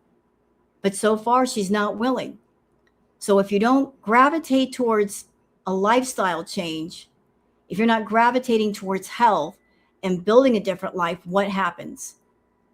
You fall back into the old life and the old routines and the old rituals, and ultimately back into the arms of addiction. Oh, yeah. Can I have a medium, 1 sugar, 1 cream, please? Okay, you want a medium regular? Anything else? That's it. You can try. Thank you. Peep, peeps. So the trolley. It's freezing out. Oh my god. Here I go. Let me put my coffee in my basket. What? I got a scooter. I'm allowed to scoot in the drive-thrus. It's a right of mine. Why do I do what? I'm not embarrassed. You know what, Chantal? I'm sure as soon as you left that drive-through window, the cashier is probably talking about you to their coworkers going, you won't believe what just happened here. A woman actually pulled through in her scooter and ordered a coffee. She didn't come inside. She actually pulled to the drive-through on her scooter. That was wild. You know, they were talking about you as soon as you left. Why should I be embarrassed? Who says my vehicle has a motor? So it's a legit vehicle. Excuse me. Excuse me.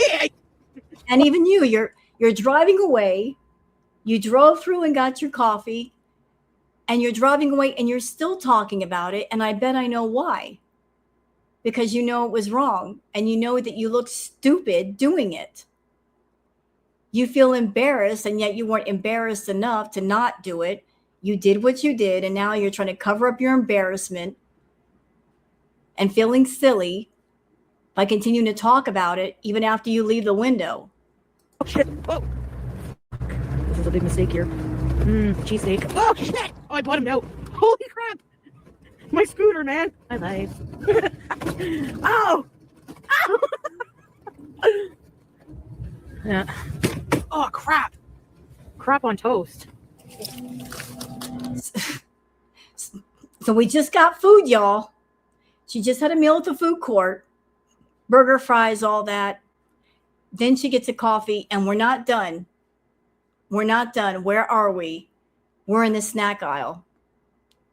Because, you know, a burger and fries and a drink and a coffee just ain't enough. Oh, monk fruit. I'm getting one. Like, I know what this is, Chantal. This is you being in a hurry to get all of your snacks before the stores close. Like your addiction is telling you, hurry, hurry, hurry. Go to the store and get the food because they're about to close. It's getting late. You're in a hurry to get all your snacks because you know that after the stores close, you have to wait until the morning to order more. This is your addiction, like in control this night, telling you what to do. I'm getting them. They're so good. Try this. 50 calories per cup. I think I forgot my fucking wallet in the fucking mall. I swear I'm an idiot. I swear I'm an idiot. Oops. You forgot your wallet, did you? Wah, wah. Did I? Yep. Because I'm a fucking tard. Son of a bitch. I'll put this here for now. Someone stole it without a doubt. Oh, I have. And this is also Foodie trying to fool herself. She's thinking, if I buy a bunch of healthy snacks or somewhat healthy, then I can eat more and it's not so bad. Like that's her reasoning. That's her justification. I'm going to the store and I'm buying slightly healthier snacks, which means I can eat more of them and not feel so guilty. But that's the problem, Chantal, the overconsumption. You can still overconsume slightly healthy snacks and it's still bad for you. Still calories you don't need. And she's trying to find a way to manage her B moments to where she's still over-consuming calories, but not consuming as many calories. But hey, overconsumption is overconsumption. Still bad for you. I don't care what's in the bag. I don't care what's in the bottle. I don't care what's on the plate. Too much is too much. What a tart I am. Oh my God. I hope I get home and... She is just, she wants to say that R word so badly, doesn't she? Chantal, please stop saying that. That's so horrible. My battery might die. Shit. I'm trying to go home before my scooter dies, but it doesn't seem very promising. Oh, fuck. Oh no. There's a truck here. What the fuck? How am I gonna get out of here now? Stupid fucker. Why is he on the sidewalk? Oh my God. You know, Chantal, you got to handle this better. Even if somebody were parked on the sidewalk, you can use a bit of courtesy and politeness and say, go up to the guy and go, excuse me, sir, can you let me know when they'll be moving the truck? I really need to get through. You know, instead of just immediately getting mad and swearing. What a dumbass. I'm sure that people on the road feel the same way about you when you get on the road with the scooter. So you're free to ride on the road with the scooter where you shouldn't be, nearly getting yourself hit. But somebody parks on the sidewalk for a few minutes and you got a problem with them? Like he's literally parked on the fucking sidewalk. And you drive on the freaking road. Next. I hate people. What have we learned? What lesson have we learned? Maybe we shouldn't be going out late at night on a scooter, wanting snacks. Maybe stay your butt home where you belong. Instead of having snack attacks and going out late at night when it's cold. What a tard. Yeah, he deserves that word, okay? Like, it's supposed to be for fucking people, not your goddamn truck wheel. I'm raging out. I'm gonna complain to the city. Oh my God! I'm turning into Mobility friggin' Mary! Yeah, service my ass. How about that? Service my ass. I love the sound of rain. Sorry, I'm really pissed. I don't want my scooter to die. I'm panicking. She's saying all of these swear words and she's going all the way off. And guess what? The gentleman who drives the truck is right here. She's just talking all this mess, and then she gets in front of the person who drives the truck, and then suddenly all of that talk disappears. I'm going on the road. Okay. Oh shit. I gotta get home. Sorry, I don't mean. And look at you in the road. You were just cursing out someone for parking on the sidewalk, and yet you're in the road where you should not be. Swear and say things bad, but I was panicking like bad. Maybe I'm supposed to you are on a mobility scooter in the road. You don't have any reflective lights, reflective clothing on. Like, you're a menace. You're an absolute menace. If somebody would have hit you, it would not have been their fault. Something else with my life. Like, maybe this is a sign that I'm supposed to advocate for scooter rights. Maybe I'm the chosen one. I think we're okay now. Come on. Oh, come on. Get the gas. Okay, I gotta get my swiper. Okay, I'll show you what I got over here. Like that, and we just keep going. We got chips, we got candy. What else we got? Right now, but in case later. I'm fat. I don't think what I ate today is that bad. Streamer and viewer says it was pretty bad. So one of her viewers is saying it was pretty bad. And then Chantal's going to immediately launch into defending what she did, although she chose to talk about it. She chose to showcase it. If she wanted to have B moments off camera and not talk about the food, nobody would know what she ate. And if nobody knew what she ate, there'd be no reason to comment, right? If you don't want to be put in a position where you have to defend your actions or your words, then don't do the actions or the words in front of people, right? Simple math. Don't put it on the table and people won't comment on what's on the table. There's nothing on the table. There's nothing to talk about. But you chose to come online and talk about, this is what I ate today. And that was with purpose. Because again, you use your on-camera time to attract more of the Foodie clients. You're looking for new, fresh faces to give you more money so that you can go ahead and buy more food to keep up this food addiction at the level in which you've built it. I remember long ago you telling people that you spent $4,000, $5,000 a month on food. That's crazy. I can only imagine what you're eating now. But that's how much it takes to feed Chantal, $4,000, $5,000 a month. That's insane. Insane. But you can decide to come online and basically turn your streams into an infomercial for the Foodie fetish, looking for fetish people, looking for your Johns, if you will. You talk about this stuff, you showcase this stuff, and then you wonder why people get on you because you just don't understand that not everyone in your audience is a Foodie. Not everyone in your audience is into your addiction or supports your addiction or wants to enable your addiction. There are a lot that do, but there are some that don't. And the ones that don't, when they point out, yeah, it was pretty bad, then you get defensive. Okay, Tracy, how many times a day do you eat? Just once? How is it bad? What was bad? It's not even 3 meals.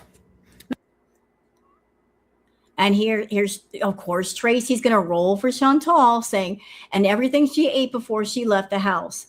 But like I said, she is a grown woman and can do what she wants. So her own mods won't go against Chantal. In a way, they're saying, we know that her food problem is bad, but we're not going to tell her it's bad because if we do, we're probably going to get kicked. And we like having our mod wrenches. We like having our place in the Foodieverse. We are important side characters, and we don't want to give up our positions. Now, how many times a day do you eat, Tracy? I'm curious. I fasted all day, number one. And here's Teardrop saying, we just got to deal with it. Again, no, you don't. You can choose not to deal with it. You can choose to walk away if it offends you. You're a person with your own sense of free will. You can always make a different choice. But you're choosing to deal with it because You like being around Chantal. You like the attention that she gives you. You like the attention you get from other people, from being around her, and you don't want to give it up. Plain and simple. Number 2, I had eggs, toast, and no fat yogurt. And then I had a normal meal. Like, it wasn't like, you know, a super amount. If you guys knew what I bit, how I bit, you would think this is insanely small for what I eat in a day. It's still bad. So you're trying to minimize it. You're trying to say, you guys didn't see the way I ate back in the day. It was crazy. And it was. But you're trying to make it seem like, oh, it's not that bad compared to what I used to have. The only difference between then and now, Foodie, is the fact that you hide more of the food that you eat, honestly. It's not that you've slowed down. It's not that you're eating healthy. It's that before you were showcasing more of the food on camera, and now you're not. You'll show a little bit on camera, and then when the camera's turned off, you eat more in private, or you eat more of the enormous meals for the Foodie clients. You're saving that for them because that's what makes you money. And you know you can't argue with me because you know I'm telling the truth. You're trying to lie to your audience and act like it's not that bad, but it is bad. Because if it weren't bad, why are you waking up with 14, 16 blood sugar? Again, your own body is telling on you in so many ways.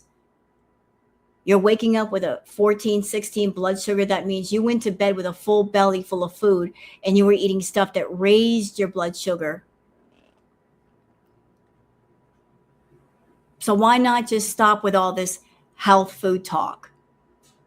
How about just stop with the lies? Stop lying to people. If you want to eat whatever it is you want to eat, just say so. Just be honest about it. You want to destroy your health and destroy it. But stop bringing up your food issue and telling people it's impossible. You can't get over it.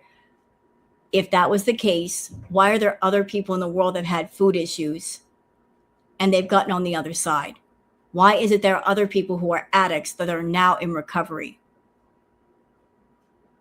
Stop putting out this rhetoric of if you're an addict, whatever your addiction is, you can't beat it. I beg to differ. There are lots who have because they wanted to. They wanted to live. They wanted to make changes in their life that were positive, and they fought the good fight and they won. You, for yourself, have decided, I don't want to fight the good fight. I want to monetize the addiction to the fullest. I want to expand on it. I want to include fetish content and go as far with that as I can too. That is your choice. That is your life. But you're doing a lot of harm coming online and talking about addiction like it's something that can't be beat. It can. It can. So stop asking for sympathy 1 minute and then gorging the next, okay? Thank you. Just saying. That's why I hate when people judge me, because even holding accountable, it's like, I guess I shouldn't ask people on the internet to do that, because number one, you don't know what I usually eat. If you knew what I usually ate, I think it's like, you know, it is kind of judgy. It's just like, well, I guess we just have to bear it. You know, it's like, no, you don't. It's just like, do you guys just eat once a day? You know, for me, that's a success, not ordering a ton of fast food and binging. Like, ma'am, you order one meal, but it's the equivalent of like 4 or 5 meals. And that's something else that you do to justify eating one meal. You're like, if I order like a huge portion, the portion of 4 people, I could just call it one meal, and then mentally, emotionally, maybe that's how you're justifying and making it seem like it's okay. Oh, I'm just having the one meal, so that means I'm being good. No, you're still being bad. You're still over consuming. You're still overeating. You're still gorging out. Stop the cap. Okay? You're way overeating. Whether it's grazing all day long or one big gigantic meal, bad is bad, okay? Addiction is addiction and bad is bad. I've severely cut down what I ate today compared to, and I successfully fasted, even though it can be undone if you eat all night, but I don't know. I feel like it adds to the food noise. So it's like I don't know if I should share it. It's hard. I don't know. You know what? I'm sick of that term too. The food noise. Ugh, that feels like such a Band-Aid to a big problem. Food noise. What? You want to cut out the food noise? Is it bothering you? Is it noisy? Is it loud over there? Then stop catering to the feedies, because I'm sure they're contributing to the food noise. I'm sure that they give a lot of static in your ear. Cut them out, because they're urging you to eat. They're paying you to eat. Isn't that part of your food noise? Will you ever cut out that noise? Will you ever turn the volume down? I don't think you will, because you're too busy listening to that noise, waiting for the dollar bills to show up. So stop talking about food noise in your head. When you've got food noise outside of your head that you don't turn the volume all the way down to silence. To do. Having opinions from everyone on the internet, like even when I say hold me accountable, I have to realize that like I don't have normal issues, you know? So it's like, it's not just like, oh, I'm just trying to lose a few pounds and I just need to cut out potato chips at night. No, it's like a full blown like food addiction, like awful, like. Yeah, we know. And here's the thing. You've known about your food problem for years. You knew about it even before you hit YouTube. I will always say that monetization on YouTube was the worst thing to happen to you. Because the moment you got on YouTube and you figured out that you could eat food on YouTube and get paid for it, that's when everything for you started to go downhill. And I'm not saying that because I like you. I can say the same thing about Amberlyn Reed. She started out being a weight loss channel, and then it quickly became something else. Monetization was the worst thing to happen to you and Amber, because look where we are with the both of you. Yeah, you got channels with a lot of subscribers and you both made a lot of money. But the more subscribers you got and the more money you made, the worse your health became. So on one side of things, you could say, as far as subscribers and money, did you both grow as far as your YouTube numbers? Did you make a lot of money? Yeah. But what was the downside of that? What was the flip of that? It just, your health became worse. Now it's a case of you're both making money, but you can't enjoy your life. You're both basically housebound and very, very sick. That was the trade-off. That was the price you both paid for trading your health for a bunch of paychecks. So if you made a lot of money, you can't go anywhere and do anything. You can't enjoy life. You can't live. Whatever house, whatever apartment, whatever hotel room you get into, it's basically your human hamster cage minus the wheel. You're just waiting to be fed. Because that's how you structured your content. It's based around food and eating food and attracting people that will encourage you to eat food and give you money to eat more food. How long can your body put up with that, Foodie? How long can it go on? It's breaking down even now. Can we just block Brittany? She's always fucking negative, always. Please and thank you. I'm honestly, like, it doesn't help that I have to spend, like, a lot of my time dealing with fucking super mentally unwell people who are disgusting and miserable and just try anything to sabotage you. Like, that adds an extra layer of, like, resilience you need to deal with this. Who is sabotaging you? Who is sabotaging you? You live alone. There's nobody in the house. Are you talking about the reaction channels? We're on our channels doing our content, giving our opinions. You choose to step out of your backyard into our yards and peep at what's going on. And you don't have to do that. You don't have to listen to any of us. We don't come into your chats. We don't bother you. We're not in your chat saying, hey, eat a cheesecake.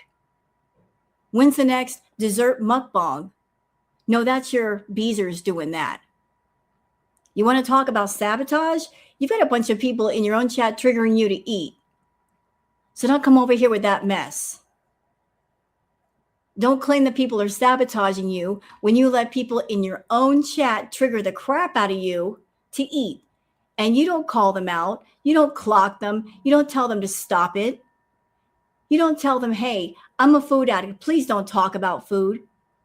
You talk about food, and then they talk about food, and then it triggers you to eat, and then you go to the store or whatever and get food. You sabotage yourself. But you bring people around you that keep the food talk and the food thoughts going. And the reaction channels call you out for all this mess. And you being active in your addiction because you're not willing to let go, you're not ready to let go, you are against those who are not in line with your addictive narrative. You do not like people who are not yes men, that are just going along with whatever it is that's going on with you. You are against the opposing voices, the difference of opinion, the opposite of what you're doing. You want people to be okay with your self-harm behavior, to agree with it, to make it seem like it's okay when it's not. Because you're not ready to listen. Okay, you're not ready to listen, then don't listen to it.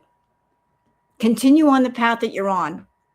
And then if by chance you end up at a hospital, I guarantee you not a single one of those beezers who talked about food are going to be sitting in the room with you, holding your hand, saying it'll be okay. If you end up in a hospital for whatever reason, you're going to be there all alone with nobody there. And then and only then, maybe the foodie beauty persona will be no more. It'll just be Chantal. You'll be alone with yourself, dealing with yourself.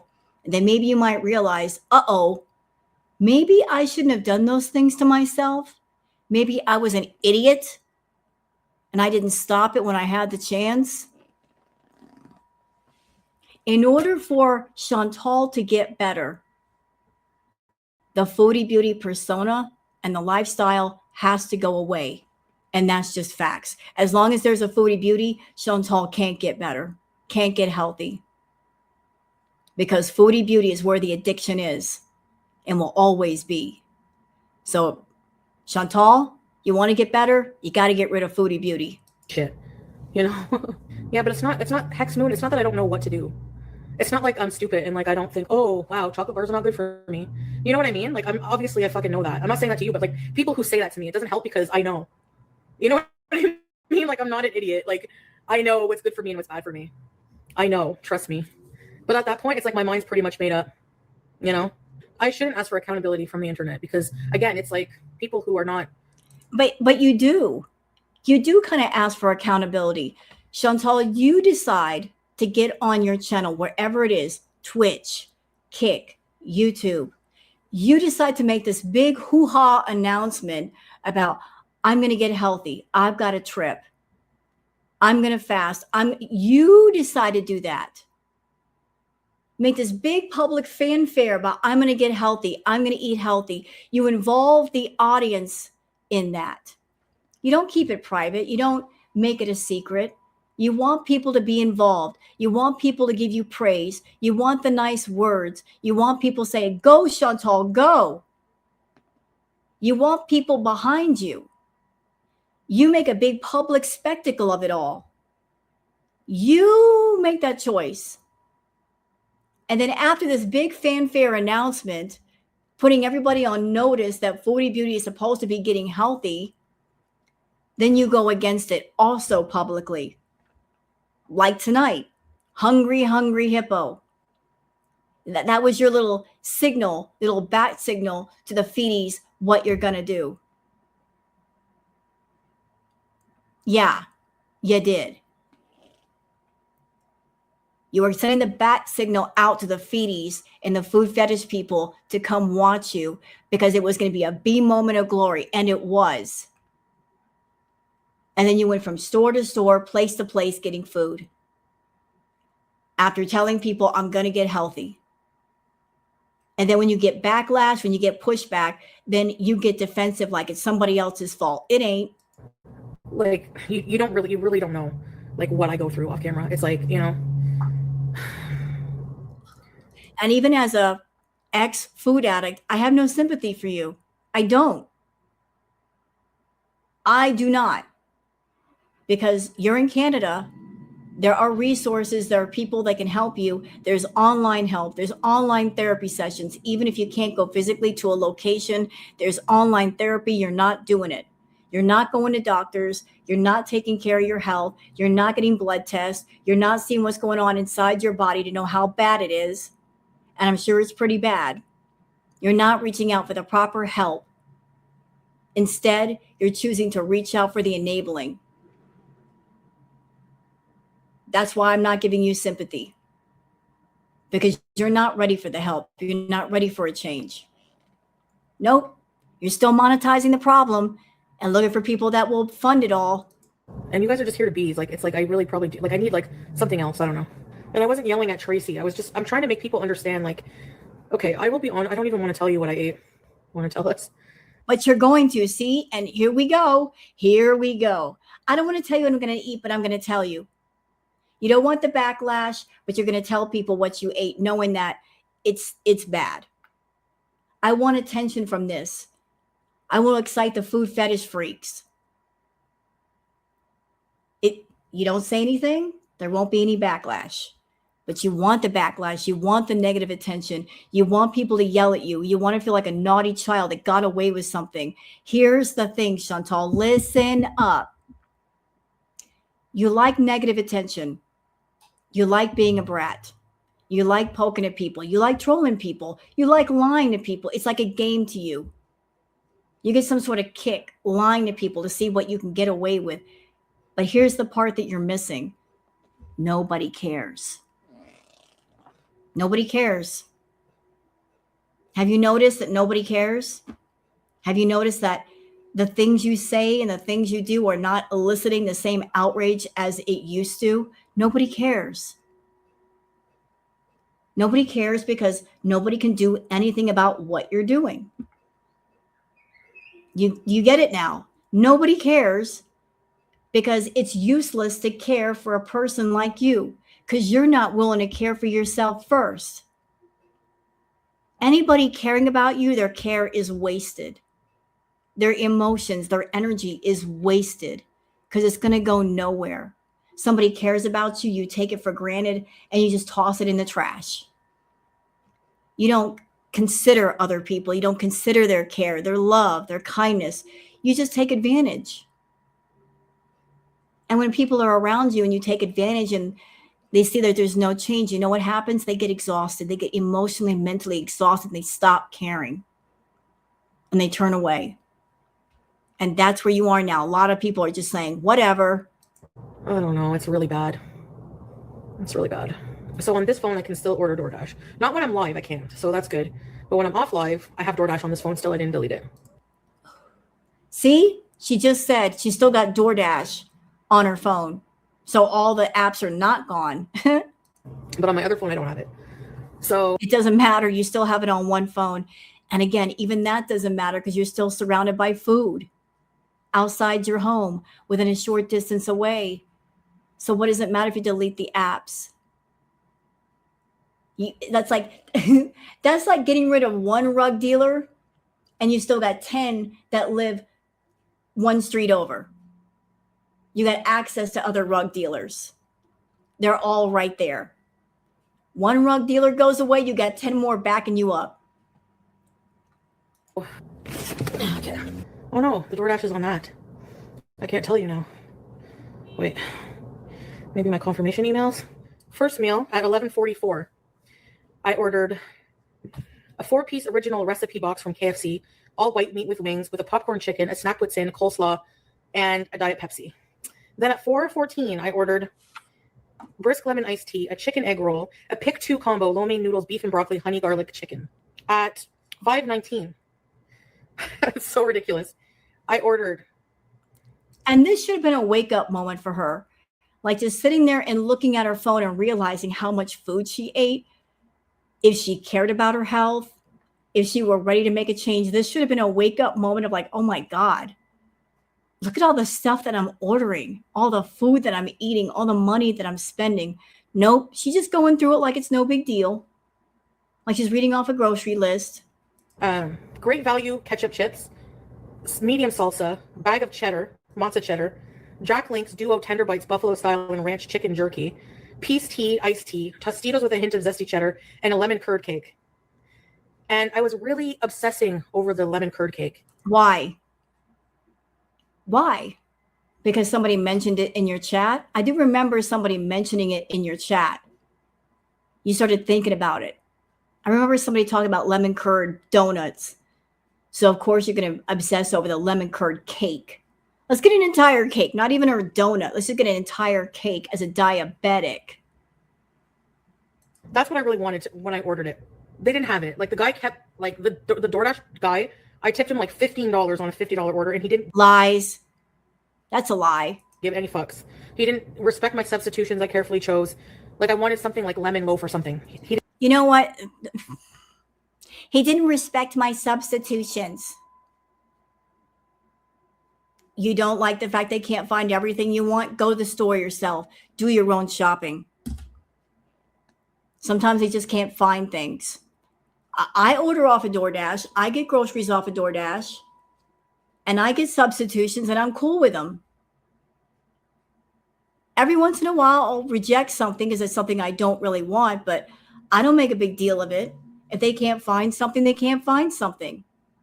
They're doing their best. Didn't bring anything. So because I didn't have my lemon curd cake, I was so fucking like pissed and acting like a big fat bratty baby.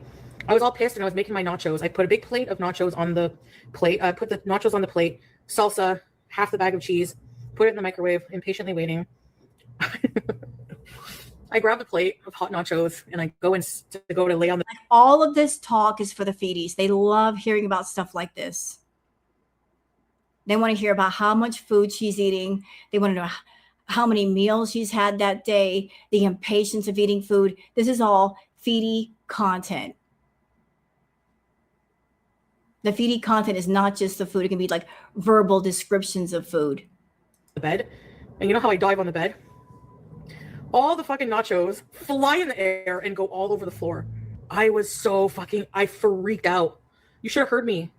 So for me to make a home cooked meal today, a normal meal, and then to have one single meal at Silly Billy and then have like a reasonable healthy snack, low fat popcorn later is pretty fucking good compared to what I normally eat on a daily basis. And I said it was a grilled cheese, yeah, because I didn't want to tell you guys that I had nachos. Yep, I'm a liar for that. Yep. She's a liar. When a person shows you who they are, believe them. She's a liar. I was like, I don't feel like hearing it. I don't feel like telling them that I ordered a whole bunch of food. I'm just gonna tell them I ate a dainty grilled cheese and soup. Yeah.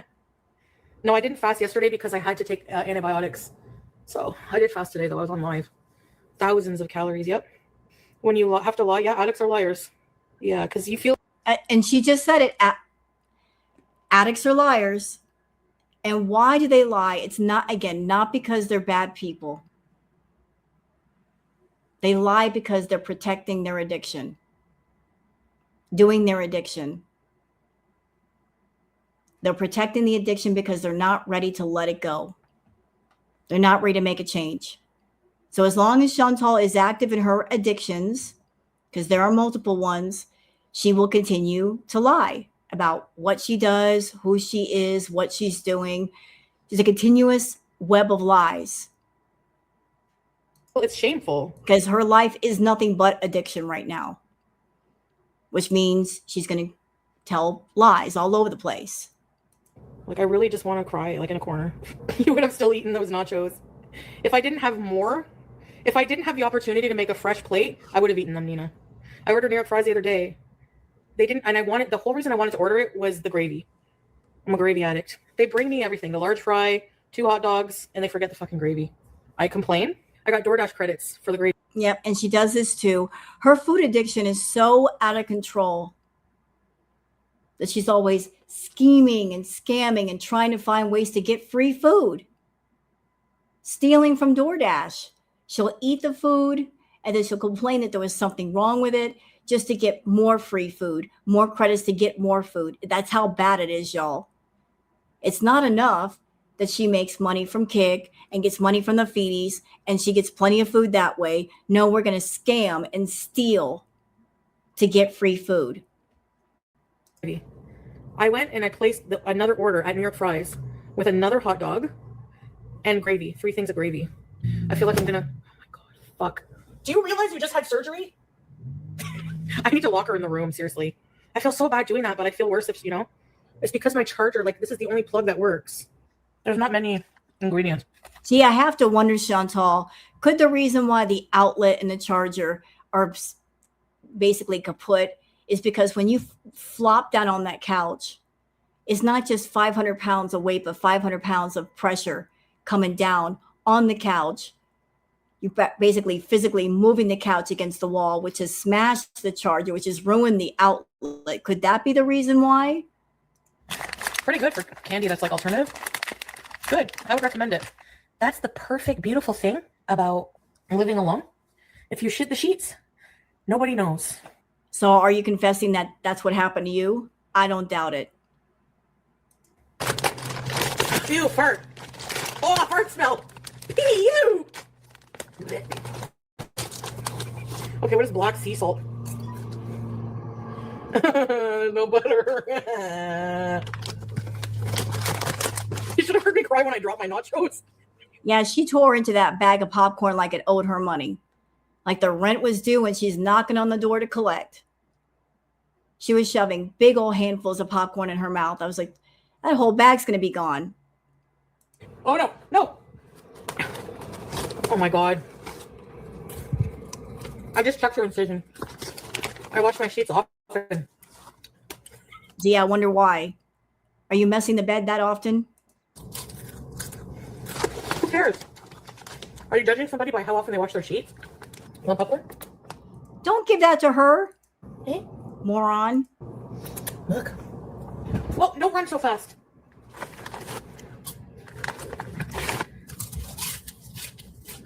Oh my God. You know what? We're done here. There's only a couple of minutes left and she's stuffing her face. I'm through. I'm done. So that's it, y'all. You guys just saw what she's been up to lately. And last night was really, really bad.